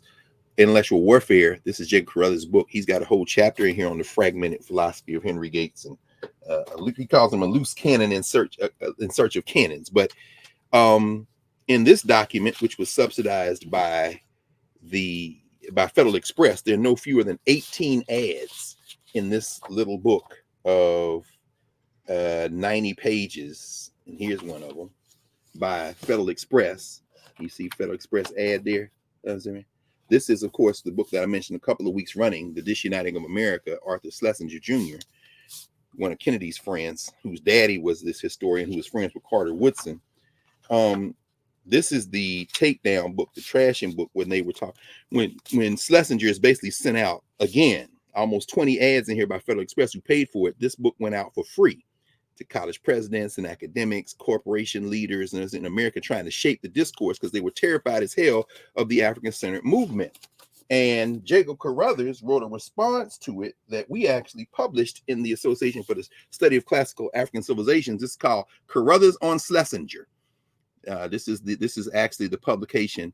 Our whole suite of publications will be available shortly, so stay tuned for that. The Compass, we have those journals. We're republishing what we call the critical commentaries, but Dr. Carruthers included a version of that essay, a later version, in his book Intellectual Warfare. And what he says is, to the point that you raised, Prof, is that Schlesinger and them are basically saying that Asa Hilliard and Leonard Jeffries and Maulana Karenga and Malefi Asante and Wade Nobles and so many others are basically making up history. Carruthers' response is, yeah, first of all, that's not true. Second of all, even if it was true, what you want to replace it with your made up history, which is a joke and excludes everybody, that fantasy narrative that you have. But most importantly, what he says is that no, what the African-centered scholars are searching for is truth. What is the truth? Well, truth can be a matter of fact. It can be a matter of narrative, meaning perspective. And that's very important. Angie Porter, whose article, by the way, is over the 2,000 download link. Nobody reading law review articles. Like, we jailbroken this whole thing. Her recent article on African protocol, Africana legal studies, the field that she is pioneering in. She spent last Wednesday night with my students over at the law school, walking them through it. And one thing she talked about is using the language of gamers. She said, if you walk into with the headset on, the virtual reality, you're looking at one thing, and she said, but then you can switch to virtual reality, and now you're looking from another perspective. She said a lot of stuff is perspective. So when you start talking about Africans, as we talked about last week at the beginning of her article, where she talks about how these Africans, these Bamana people, men met in Louisiana and decided that this slave owner got to die. And she said in the legal literature, they might say that they killed this man, but then in the governance formation, pioneering in this notion of Africana studies, no, they convened, they deliberated, they adjudged, and then they executed him according to the sentence. I mean, it's all a matter of perspective. So you got facts and you got perspectives. Or as Theobald Obenga used to tell us, you have knowledge as reason or fact-based, you have knowledge as opinion, it's basically based on your experience, your life experiences, your choices, and then you have knowledge by faith, which is a thing where you can't see it, so you just step out on it, right? But So out of those bases, what Jacob Carruthers says, critiquing Arthur Schlesinger after he goes chapter and verse through the factual errors in Schlesinger's argument, he says basically about ideology. You want to maintain white supremacy. And what scares you about the African-centered movement isn't the idea of the importance of African civilizations or African culture. What scares you is we're looking for the truth, because you know you don't have the truth, and nor are you interested in the truth. And that's where Ms. Morrison, I think, has some interesting things to say. As I said, we were in Paris for the Toni Morrison Society, and Dr. Williams, Dana Williams, is actually president of the Toni Morrison Society now. But, you know, Eleanor Traylor was there. So many others, you know, folk, Ferry Griffin was there. So many different people. And I'm just glad to be there. You know, my job is to read this paper, but that's almost an excuse, because, you know, I'm going hunting. I'm hunting for books. I'm going to the crime scenes called museums. So we spent a lot of time in the Louvre. I'm going to the Louvre because I want to see all this stuff you stole. You cut the ceiling out of Dendera, the temple at Dendera, which I've been to many times in Kemet. I want to see where you stole it and took it to. The Dendera Zodiac, that's in the Louvre. I need to go see the Louvre. I want to see all this Kemetic stuff. I'm going to watch y'all watch the Mona Lisa, the virtual reality that we're in now. You know, everybody taking pictures instead of just looking at the damn picture. But, you know, but anyway.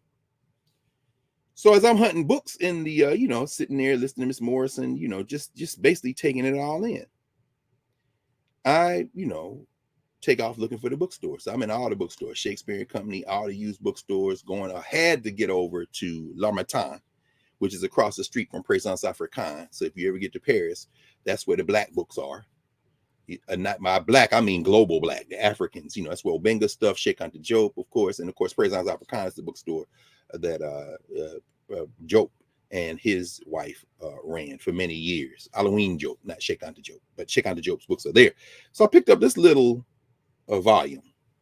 This is the volume, the companion volume that Toni Morrison put together with a lot of her friends that curates the collection, the exhibit that she was asked by the Louvre to put together. It had long closed, but I was able to get my hands on the volume. This is Toni Morrison, Invité à Louvre, étranger chez soi, meaning stranger at home, the stranger at home. Think about James Baldwin, Stranger in the Village, I suppose, if you can. But I'm raising that because Ms. Morrison, particularly in the last decades of her life, when I can't even imagine, Prof. I mean, I you know, when you were down here and had the live Foodless Fridays, you know, and everybody is there and everybody was cool. It was wonderful to see everybody, just a beautiful thing. But when you're the center of a space, you know, and you're at the center of so many spaces you come in, and, you know, I'm at the center of space, some spaces I'm in, you know, it becomes a question of how do you manage that energy, particularly when you're a person who is constantly listening, when you're a listener, and you're a listener. I mean, you know, so that energy, and I've seen Miss Morrison. I know they had her 80th birthday, for example, at the Library of Congress, and we went down for it. And, you know, she came in, she was in her chair. Somebody was assisting her. They wheeled her in. Not that she couldn't walk, but it's just more convenient at that age.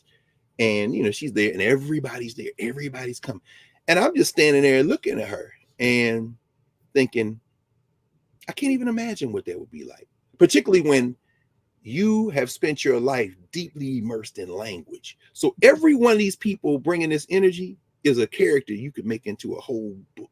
Yes. Yes. You know what I'm saying? So when they come, oh, I love you. So, I mean, at what point does it just bubble up out of you? And now you just sitting there basically recycling energies, but always gracious. You know what I'm saying? I don't even know what that's like. You know what I'm saying? I mean, not always. Now there were moments because she was a black woman of a certain age, yeah. Right? When you could tell that, okay, I had enough now. Y'all got to do something. Move up out of here. You know, that is the thing. You know, I think with both of us, because we're very similar. You know, you want to navigate this, that we are all human. Like, you don't want to be put on a pedestal.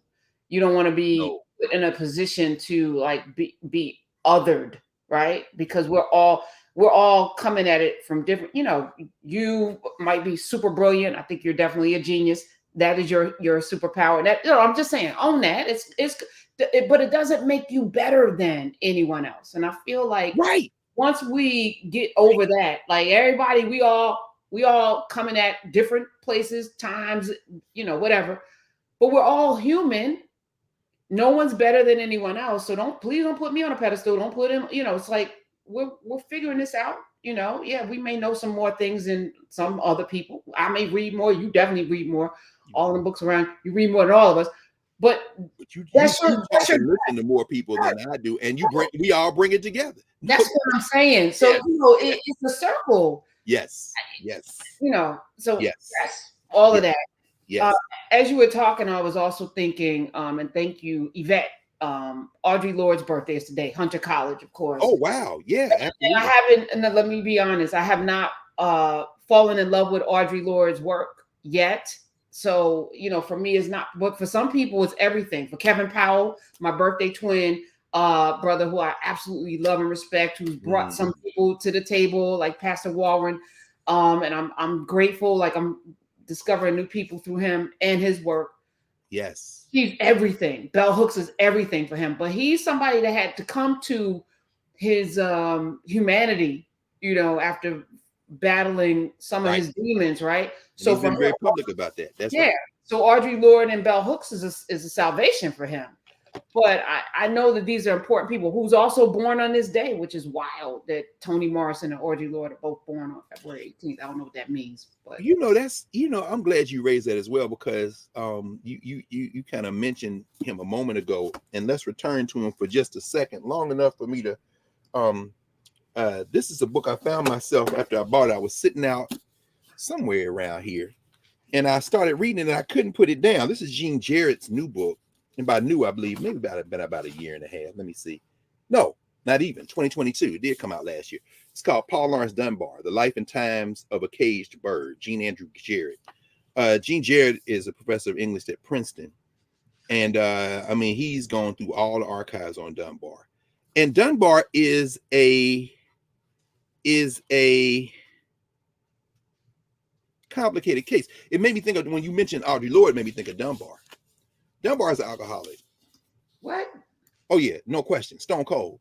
And wait for a second, because I've heard the name, of course, but you talk about Dunbar High School, and when I mentioned it on the radio this week, so many people called up. I went to a Dunbar High School. I went to like all over the country. There are Dunbar High Schools named for this man, and then I wanted to know why.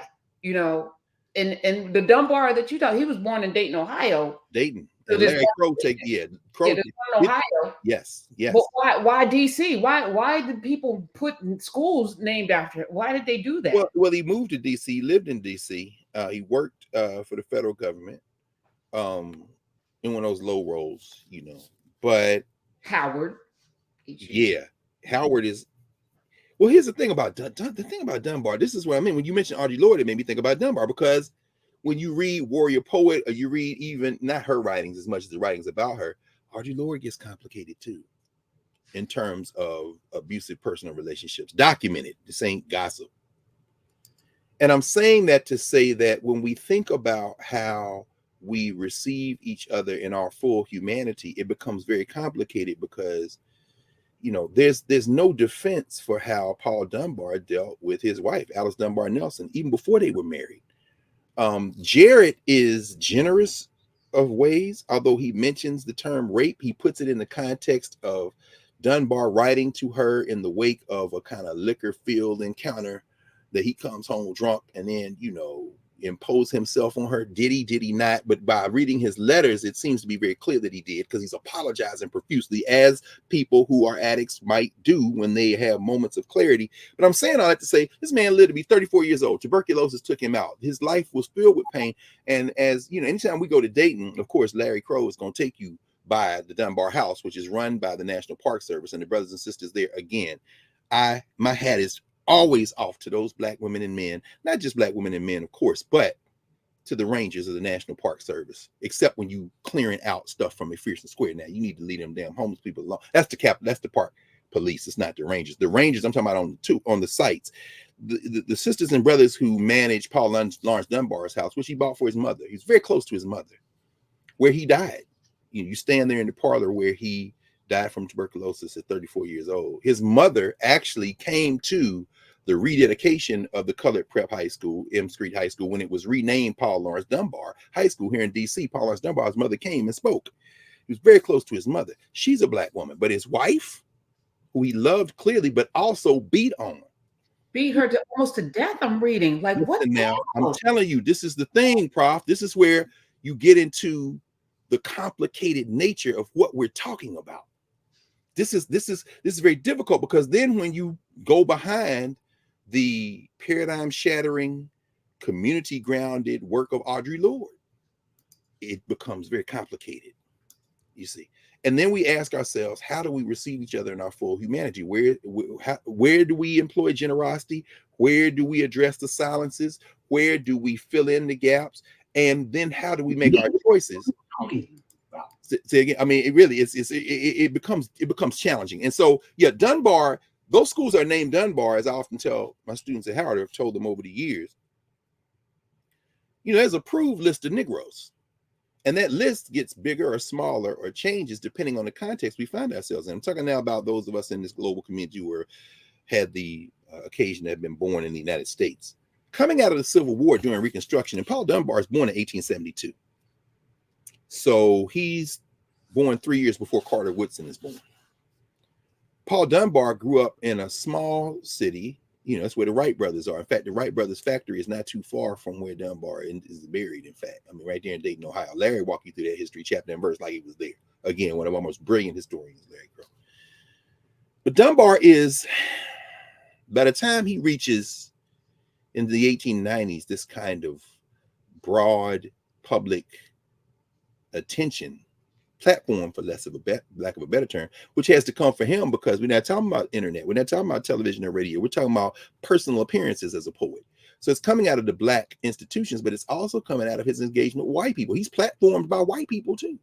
In fact, primarily at a certain point. That's how he's able to make the move, perhaps from Ohio to DC. I mean, and then he's giving lectures and tours and reading his poetry everywhere. And he's not writing. He's not writing in just the kind of phrasing and language that we might be most familiar in our governance formations with Dunbar. I mean, Dunbar is one of, for example, Dan Black's favorite poets. And if he was here, he would recite for you. You know, I won't even attempt to recite Dunbar in what the social structure would call dialect. Although I could, you know, approximate it. We had to recite Dunbar at Forensics at Tennessee State. That's what we did. But for me, Dunbar's brilliance is across the range. So when Dunbar says we wear the mask that grins and lies, hides our cheek and shades our eyes, this debt we pay to human guile. With torn and bleeding hearts, we smile and mouth with myriad subtleties. He said, why should the world be overwise in counting all our tears and sighs? Nay, let them only see us when we wear the mask. We smile, but oh, great Christ, our cries to thee from tortured souls arise. We sing, but oh, the clay is vile beneath our feet and long the mile. But let the world dream otherwise. We wear the mask. That's a social structure, governance structure poem in the form of cultural meaning making, with a way of knowing that helps us know that who we are is not for us to share with you unless we want to. Toni Morrison shatters that by sharing with the social structure much of who she is and much of how we are thinking. I'm going to read from her in a moment, but Dunbar is, go ahead. And she talked about that. There's a clip that I was, yeah, there we go. You know, and I'll drop it in the chat. You know, where she talks about the reason why she wrote is because everybody was writing to almost let the social structure know that we are special, we're powerful, you know, but no one told those stories, those hidden stories. And she felt it was her responsibility to talk to us, about the hurt and the pain and the trauma and all of the things we have to do. And while she said most of the writers were Black male, and everything was, we're great, everything's great, you know, we're powerful, we come from greatness, we, you know, she was like, but what about the little girl who's been abused? And, you know, and so that was her call to action. And I wonder, because I struggle with this, I promise you, I struggle with how much, how much I allow of the conversations we need to have among ourselves. Yes. Like, we have to have these conversations though. And oh, but they're looking, they're watching, because they're watching and they're listening. And I don't want to give anyone fodder to, go and hurt us more. But if we don't have these conversations among ourselves, then how do we heal? How do we heal in silence? Do we heal in cover? Do we heal in the shadows? Or do we claim all of the things like you just did with Paul Lawrence Dunbar? And thank you, because I didn't know all of that about him. Yeah. Still doesn't take a single thing away from the work and the things that he left behind. But we got to acknowledge, like we acknowledge Chris Brown's problematic self and all of the other problematic people that we love, and we can have conversations about and love their music or the art, but acknowledge that they're problematic, Bill Cosby and others, right? We have to say it and not fight that they're human. Because which of us would want anybody looking at every second of every minute of every hour of every day of our lives? Yes, because y'all is dirty. Everybody's got dirty drawers, right? Come on. At some point, we wash them, hopefully. Or not. Or not. Yeah, well. Particularly when we are rewarded for not washing them.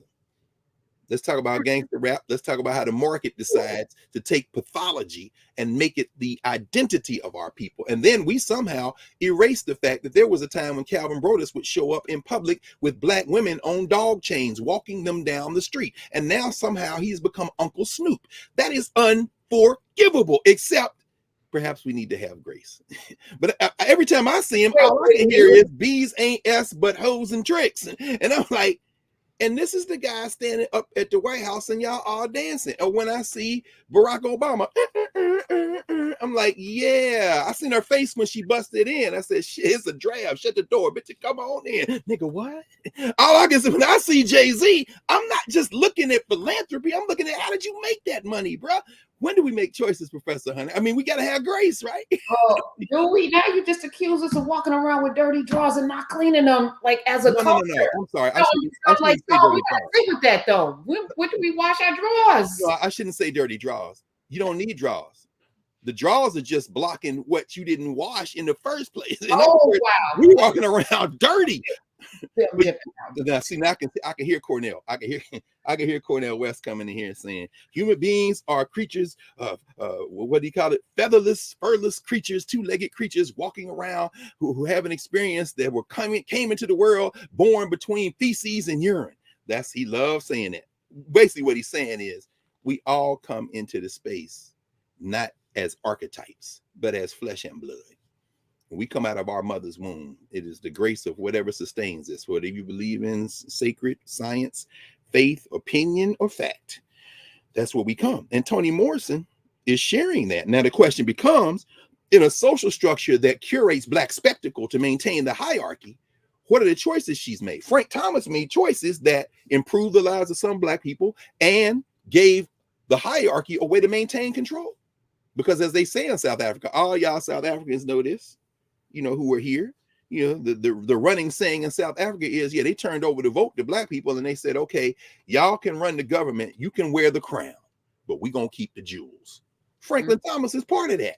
Now, I don't care if you get a little couple of deals to make some Black millionaires, Cyril Ramaphosa still sticking money in his couch. That's a story for another day. But BEE, Black Empowerment, there in had a student who then went to law school, is a lawyer now, Jahan Shaheed, who first time we took students to South Africa, she did her paper on Black economic empowerment, BEE, what they call it in South Africa.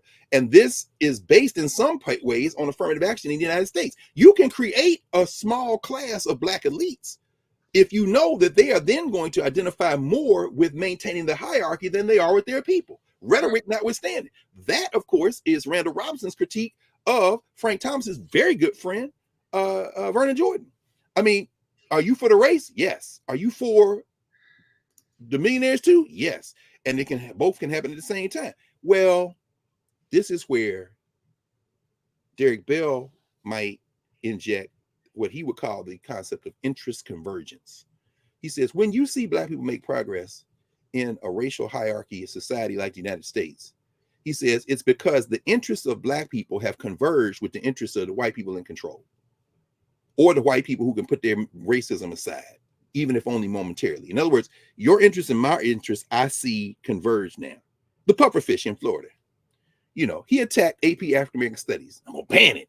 So people pick up sides, and there's an internal debate where Jacob Carruthers might call a civil war among black people, black academics. You took me out, blah, blah, blah, blah, blah. Okay, but the social structure, yeah, they got a debate going on too, but it ain't nearly as intense as black folk. And then what happens? The pufferfish comes out last week and says, I'm thinking we can get rid of all the AP. We don't need the College Board. Huh?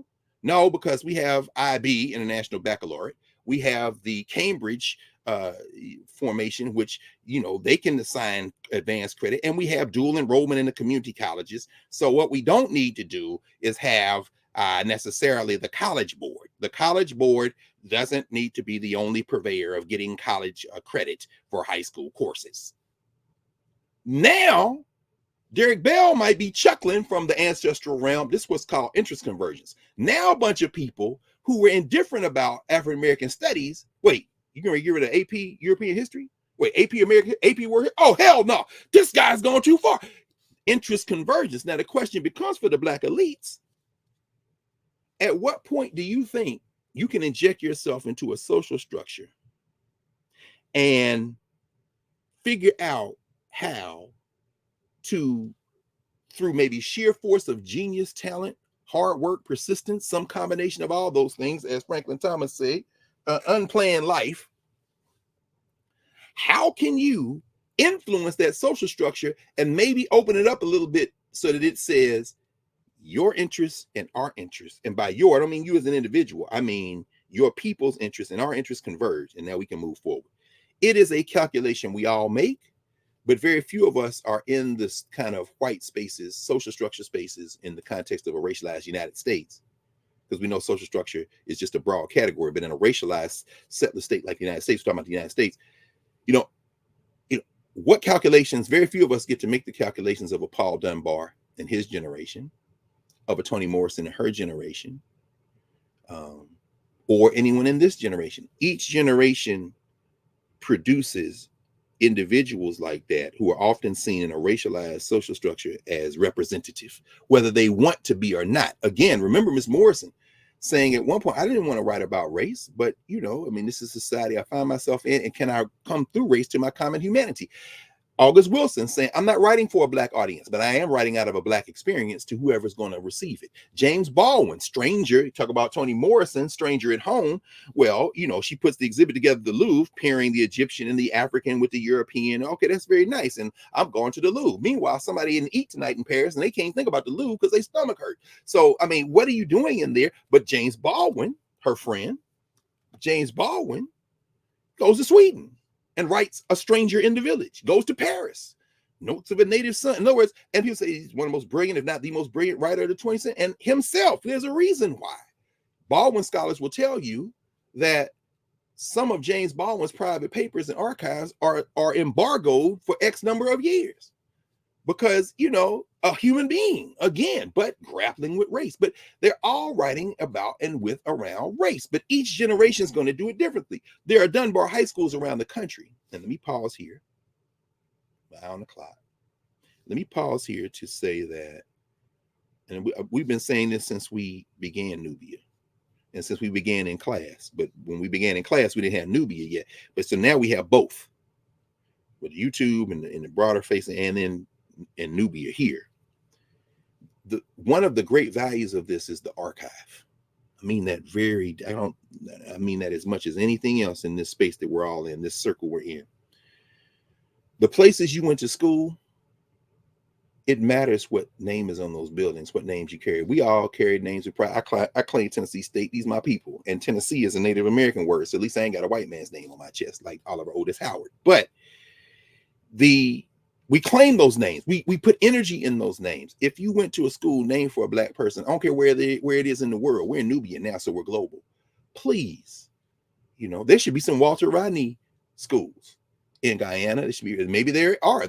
Put that in, because I'm not aware of them. In fact, I understand Patricia Rodney was on with Baba Adesoje and Mamandoku and Baba Milton Alamati on their regular radio show on WBAI this week, which is brilliant. Again, this conversation we're having, we need to name those things. And I mentioned that in passing because, and then I'll come back to what I was saying, as this is just a footnote to what I'm thinking about, because we need to fill up our chats, fill up in Nubia, where did you go to school? If it was named for a Black person, let us know. If it wasn't, what's the politics behind it? Because we're making an archive. We are jailbreaking knowledge. It's very important. Knowledge should not be the purview of academic overlords of any racial background. If I read one more book by some young, very well-meaning, brilliant person of African descent, remixing something that we've talked about with very little direct contact, who thought they could somehow interpret something out of an archive, I'm going to say, that's our story, meaning everybody in this room, tell the story. So if you went to a school, put it in the chat. I love reading the chat and see all these different places. Like you say, we saw there are Dunbars all over the country. Now back to what I was saying. One other thing. I was in class this week and we were talking about George Washington Carver in another context. I was actually in the science and technology category in our conceptual categories in the class at Howard. So we're walking through the difference between science, technology, and how Carver occupies a kind of between space. He's very spiritual in his life. His scientific revelations, sometimes they would ask Carver, how did you know that? He said, I got up this morning, the plants told me what they could do.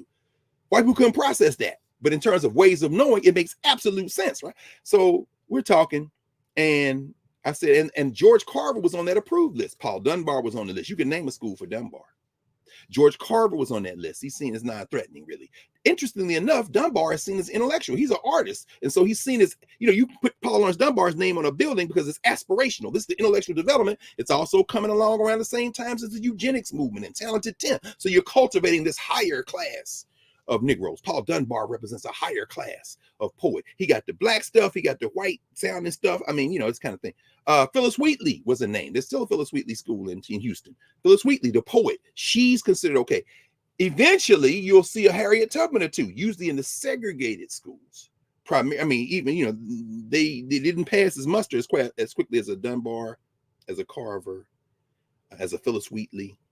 But at any rate, now I'm thinking about all the Carver high schools, Chattanooga. Anyway, my man Dean, who was one of the senior arranger for the Tennessee State marching band, the Aristocrat of Bands. Dean came out of Carver, if memory serves me correctly. Deb Hurd will correct me if I'm wrong. But at any rate, somebody put their hand up, said that at Carr.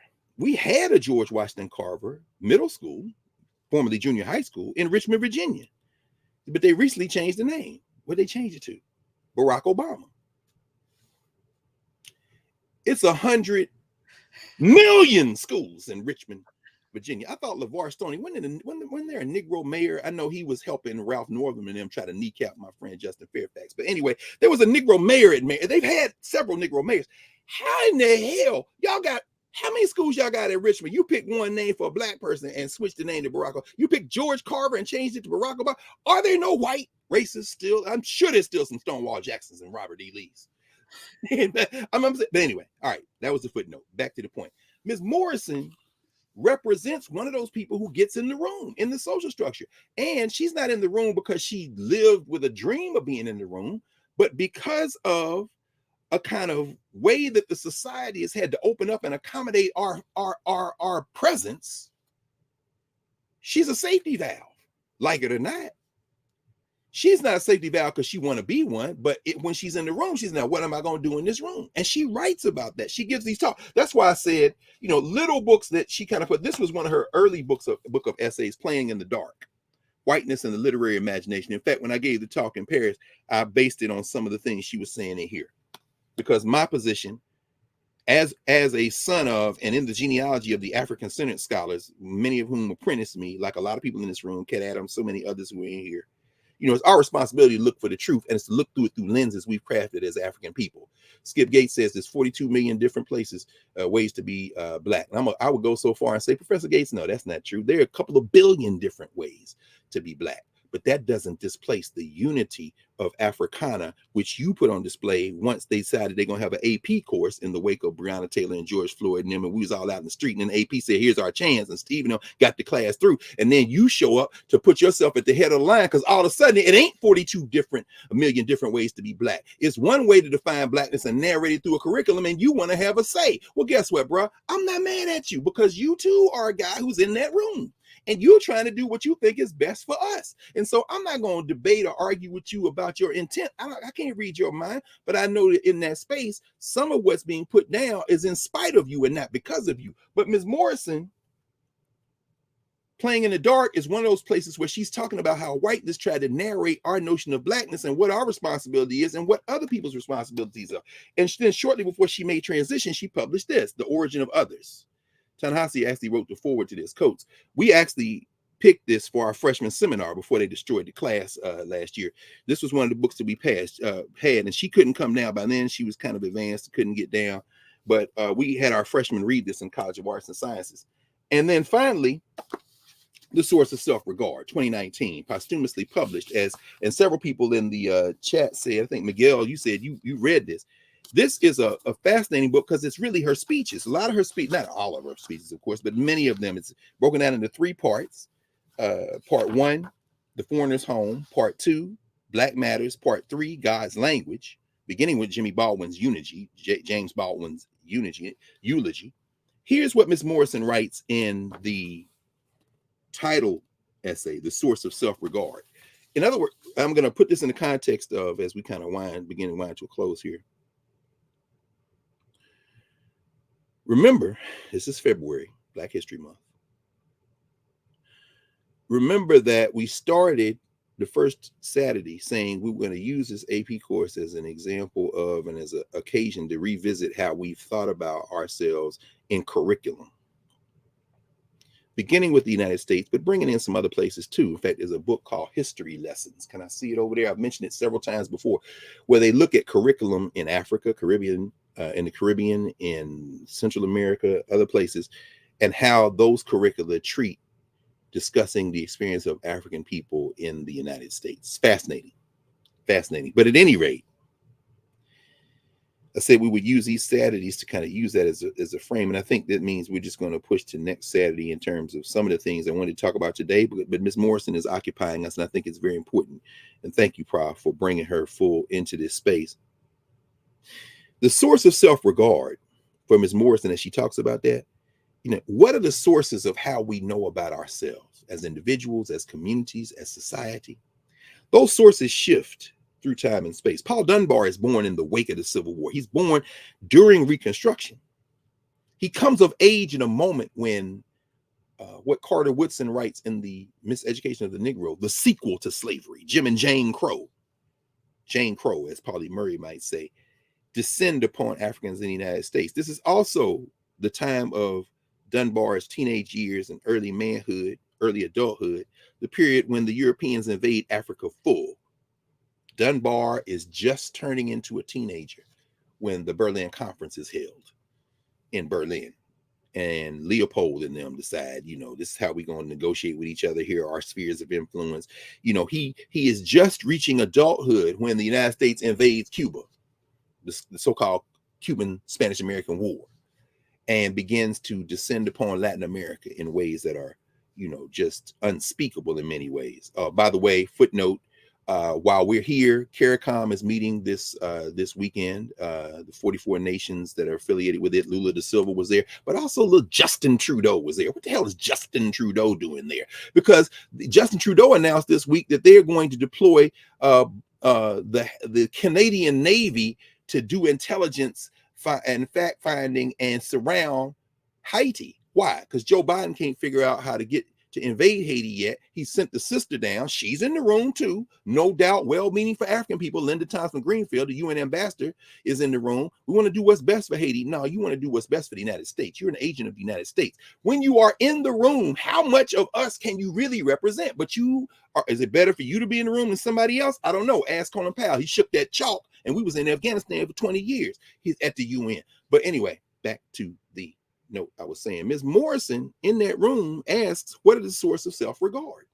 It's going to depend on what generation you're in. For Paul Dunbar, living through Reconstruction into Jim Crow and Jane Crow, his poetry is reflecting trying to project Africana into the world at the same time that he's trying to also give voice to his humanity.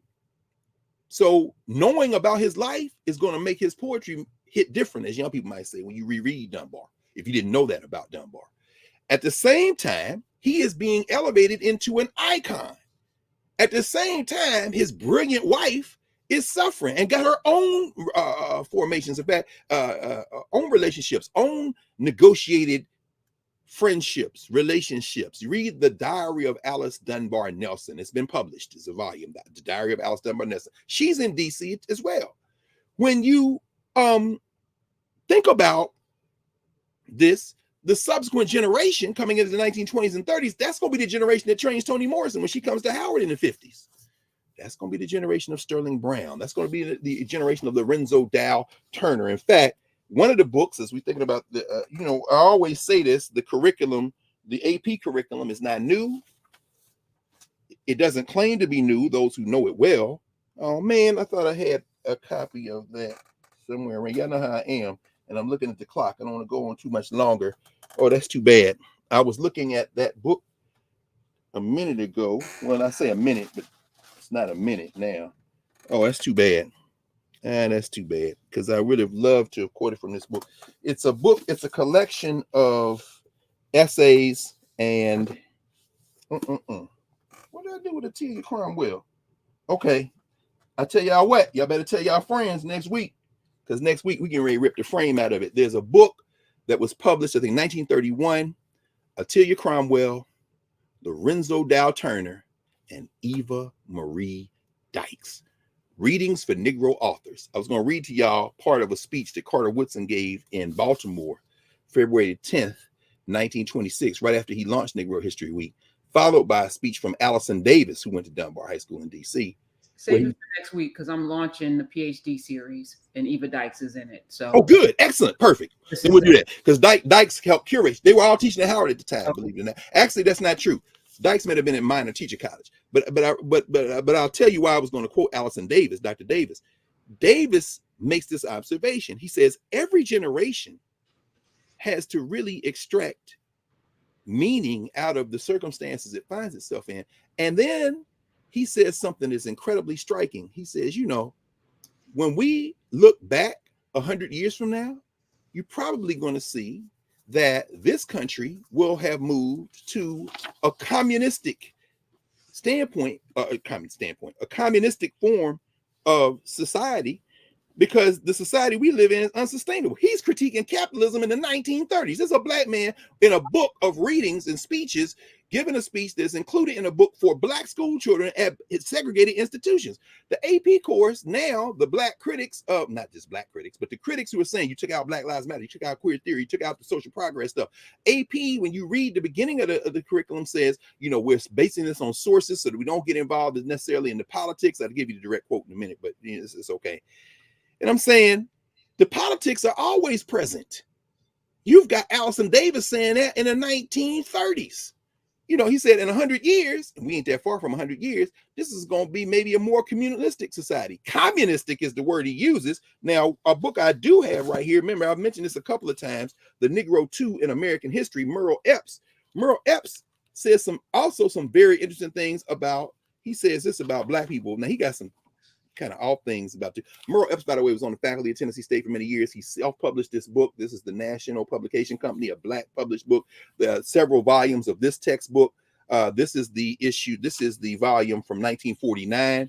He says this: the Negroes of Africa in chapter 1, because remember, all these curricula start with Africa, even if it's just short. The Negroes of Africa bring to our shores customs and traditions very different from those of Europe. It is therefore our duty to study the effect that these strange practices would have on one. Strange, you see, language problematic. Then we are more able to understand the ways of the Negro, and in turn, all of us can get together. This is what he says. Yet with all this group of rules, he's talking about African people before the boats come up. He says, one sees the perfect working in Africa of a communistic society, 1949, this during the Cold War, in which each for all and all for each was the general rule. Now, that's a broad brush, and Henry Gates would tell you that there are 150,000 million different ways to be black. But Merle Epps in 1949 is saying, in studying Africa, what I see, even with the flaws in it, because I'm like, Merle Epps, this is 1949. Du Bois was Epps's friend. There's back and forth with Du Bois came to speak at Tennessee A&I. But you haven't read Dr. Du Bois's 1915 book, The Negro, where he is more advanced on his understanding of Africa than you are in 1949. I get it, though, because you're writing to the point that I'm about to raise. Each generation is trying to negotiate how we're going to make our interests converge with these white people, because we got to live here. And so you're trying to prepare Black school children to live in a society where they can somehow advance, not only as individuals, but for the race. Every HBCU curriculum is blackface whiteness. And the culture that comes into it is, in spite of those curriculum frameworks, we've made a lot of progress, but not enough. And it comes because the students are not blackface whites. Many of the faculty are not blackface whites. But the same Paul Lawrence Dunbar of DC that we talk about and extol, when you look deeply at the curriculum, what you see is that you're going to be frustrated. You're going to see people saying, how do we prepare these Black children to move forward quickly in this society? You read Allison Stewart's book, First Class, on the history of Dunbar High School, or even, well, anyway, I'm going to get you deep into that. At one point, there were 10 times as many Black students in DC trying to get in Dunbar as it was when they opened. And so now you got to make a choice. So they open up another high school, Black high school, for Black people to do vocational education. That's the one named for Islanda Good Robeson's granddaddy, Cardozo, Francis Cardozo. It's a training school. And then they got Armstrong Training School. That's where Woodson worked for a while. And somebody made this point. We were talking about Dunbar last week, a week before. Maybe it was in Nubia, said, we talk about Dunbar, but Armstrong was just as good. And I agree. That's why I say everybody put their high school down. Everybody put their teachers in. Everybody raised the names of those educators, because often when we extol one school or one type over the other, we unwittingly sometimes reinforce the hierarchies. And as Michael Gomez reminds us in his book, Exchanging Our Country Marks, he says the Black elite have stayed afloat with great difficulty in America, but nevertheless, they do not represent Black folk to this social structure.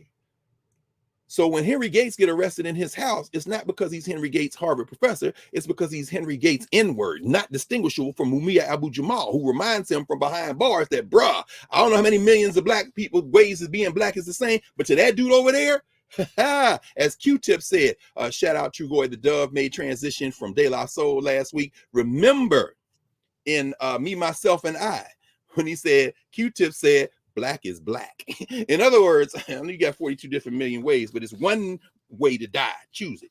Anyway, Ms. Morrison, in conclusion, in The Source of Self-Regard, after reminding us that every generation, to find the source of how we think about ourselves, must mine the memory of our people, and that what she's doing is trying to mine the memory of our people, but not just mine the memory of our people. She says this.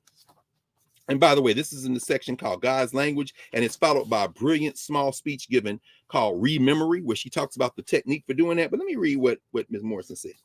She was given a talk.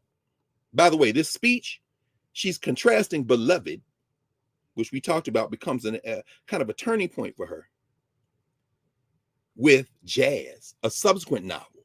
But she's saying by way, but let me just read it. She says, beginning to speak, she says, I want to talk about two books in a way in which I understand a kind of progression to have taken place in my work, to talk a little bit about Beloved and a little bit about a new novel, and to suggest to you some of the obstacles that I created for myself in developing those books, and perhaps to talk and illustrate by very short examples in the books, ways in which I approach the work. I was told by somebody at a very, very large state university, that you, meaning me, are taught in 23 separate classes on this campus. Not 23 separate groups of students, but 23 separate different subject matter classes. And I was very flattered by that and very interested in that, but a little bit overwhelmed. Here we go. Because I thought, well, outside of, say, African-American literature or women's studies, or who knows, maybe even English departments and places like that, how could there be 23? Well, some of them were legal studies, and some of them were courses in history, and some of them courses in politics. Some of them were in psychiatry, in all sorts of things. And aside from some obvious things that I could claim about Beloved, it did seem to me that it had become a kind of all-purpose, highly serviceable source for some discourse in various disciplines and various genres and various fields. At this moment, for these last couple of minutes, we've gone back into the university. But the larger point is this: when you become one of those Negroes they platform, and by Negroes, I'm not being pejorative here, because I'm saying the way the social structure, with one of those Blacks, whether it be Rihanna, Jay-Z, Sheryl Lee Ralph, Toni Morrison, or anybody else, you have now become platformed in the social structure. When Jacob Carruthers said they got a lot of resources, so now we got to have a conversation with these people, because what they say is going to be used for or against us. by a system that wants to maintain the hierarchy. That's a hell of a responsibility. Ms. Morrison didn't ask for that. Frank Thomas didn't ask for that. Well, maybe he did kind of ask for that, him and Brother Jordan. August Wilson didn't ask for that. I'm just trying to express myself. You understand? You're trying to express yourself, but we need this expression to serve certain ways. And then she says, I'm going to skip forward, because this same teacher she's talking to, she says, how would you teach beloved? She said, I can't tell you how to teach beloved. She said, how would you teach it? And she said, well, it doesn't have cliff notes. And she said, why don't you write some cliff notes? She's not being dismissive, but I could see what she might say. You know what that teacher did, Prof? And you know what that teacher did, everybody? That teacher then went and got her high school students. These were honor students that Ms. Morrison mentions. Shouldn't have had to be, but probably didn't have to be, but she was teaching. They write their cliff notes, and then they send the notes to Ms. Morrison, and she's reading all these high school students who are writing their interpretations of beloved, and she's fascinated by it. When you have that kind of influence, do you have a responsibility is the question. Some artists would say no. Many artists would say yes if they're out of our community. Before we end with this, she says, for the purposes of the rest of this talk, I want us to agree that in all of our education, whether it's in institutions or not, in homes or streets or whatever, whether it's scholarly or whether it's experiential, there is a kind of a progression. We move from data to information to knowledge to wisdom, and separating one from the other, being able to distinguish among and between them, that is, knowing the limitations and danger of exercising one without the others, while respecting each category of intelligence, is generally what serious education is all about. And if we agree that purposeful progression exists, then you will see at once how dispiriting this project of drawing or building or constructing fiction out of history can be, or that it's easy and it's seductive to assume that data is really knowledge, or that information is indeed wisdom, or that knowledge can exist without data, and how easy and how effortlessly one can parade and disguise itself as another, and how quickly we can forget that wisdom without knowledge, wisdom without any data, is just a hunch. Knowledge, wisdom, data. You need all three of them. I end with this, with the word Toni Morrison ringing in our ear. As we think about curriculum, the AP curriculum, which doesn't have a textbook, which doesn't have lesson plans, they tell the teachers they can pick whatever textbook they want. That's a lie, because you know the state gonna do that in the school district. They know, he said you got to write lesson plans. That's what they're doing now. That's one thing. But when you are in a learning experience, learning environment, this isn't just about sharing information or data. This is about the animating spirituality. It's about the cultural experiences that we share, the ones we don't, that we exchange. And it's about the slow, accretive, compelling work of grounding, of bringing those bricks, as you say. And you can't rush that kind of thing. That's what Ms. Morrison is talking about. And every generation has to find that source of their self-regard on their terms. And a great deal of that is remembering what happened before. And we connect with the momentum of memory, and it should be a little easier, a lot easier, frankly. Yes, yes, yes. Let me do this before we go out. This so much to think about, and I'm just sitting here. I need to take a walk and process everything. And for people in here who are educators, I think Dr. Carr is really challenging all of us to reimagine, not to reimagine, to remember Yes, what it means to truly educate the next generation and what our responsibility is. Because we have a responsibility, and we absolutely can. I think both of us have remixed our classes. yes, we have. I know I definitely have over the last at least 2 years, and I've been 3 years now with you, completely, reimagine what it should look like to prepare young people for the world that we want to live in, not the world as it is. That's right. Yeah. That's right. So thank you. No, thank you. I'm looking forward to the conversations we're gonna have going forward. Oh, Monday night we are in framing question 5: how do Africans make sense of and participate in international developments? The readings are posted there. I'm looking forward to it. I don't know how many thousands we had Monday night, but I tell you what, and you talking with Dan on Monday, huh? Yes. Black on black. Black on black, baby. Black on black. Yeah. Black, baby. But more than that, for me, it's all about the discovery. Having Westmore was like, let me see if he's real. So I'm gonna pick around that. Let me see how much politician is in him. How much of that phoniness to get to the next place. Is this a stepping stone? And you sit with people, really quickly. Okay, Cory Booker, do you love Newark, or is this Mm. is this about the people in Newark, or is this about you? And when Mm. or it wasn't about him. It was Yes. about what he could do to serve the people of Maryland. I was like, I'm in. Now, I'm gonna stay vigilant, y'all. We have to. I'll keep watching. We have to. We're not going to deify anybody. We're not going to put them on a pedestal. We're going to keep holding them accountable. But I left that interview feeling this man really cares about Maryland. He wants to make a difference. Now, I don't know if Maryland's going to wear him out. If the folk going to wear him out. But But you yeah. know the blind spot I had, and I didn't even think about that until now. It ain't gonna wear him out. You know why? He gonna move a few miles south. I was thinking about Hakeem Jeffries and completely blanked. No, this is the dude. You know what I'm saying? This is like the factory reset on the cat who we thought was that dude. I mean, I don't know. We'll see. Hey, I'm gonna say less because we don't want to jinx it. Yes, no. Yeah, we're gonna say less. Love you immensely, Love you sir, too. and Nubians as well. Everyone have a safe weekend. I can't wait for class on Monday with you. Thanks, y'all. See y'all filling up the chat with the teachers and the. Are you gonna put Miss Morrison on? That Yep. question I'm gonna do about, that. Yep. Love you. is about Love you. how Black people are perceived elsewhere. Right. It's about what will they think of us if we A, B, or C. That is such a censorship, such a self-censorship, that I just couldn't deal with it instantly. And I always knew that I was not going to write keep your best foot forward kind of fake fiction. I felt it was too important. I knew I could not dupe Black readers. I thought they would catch me out if I faked it. On the other hand, when they thought about them reading it, they would be perhaps embarrassed or, wonder. Early on in my career, I remember a young woman in California respond. This is before I'd written the second book. I'd only written The Bluest Eye. And she said, I liked your book very much.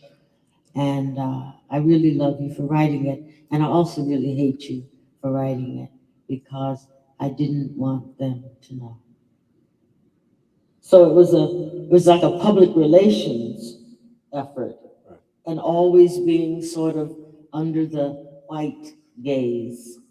And that gaze was so debilitating, so hurtful, so it fructified everything. It just, it was either excessive superstardom or something else. It was just a burden.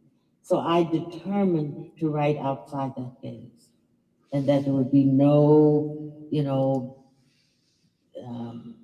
token white vision in the book at all. And also, I had always felt in some of the writers who are African American that I liked a lot, that there was always this voice that was not talking to me. It was talking to somebody else over my shoulder. So they were writing for whites. In many instances, they were explaining things to people. They didn't have to explain it to me. You know what I mean? I don't mean completely, and I certainly don't mean totally, but I think it's not because I'm a writer or even a reader, because I'm an editor, and I can feel that voice when it's being addressed outside rather than within. And that gave it a kind of awkwardness, because you can't, I suppose it exists in other cultures, but, you don't feel that, maybe some Russian writers are writing for the French. Maybe some French people are writing for the, you know what I'm trying to say? But what has that got to do with it? So I just determined to stake my claim right there and not at all respond to this overwhelming perception of a non-Black or a white gaze that was going to judge, respond to, and evaluate everything that I wrote. Mm.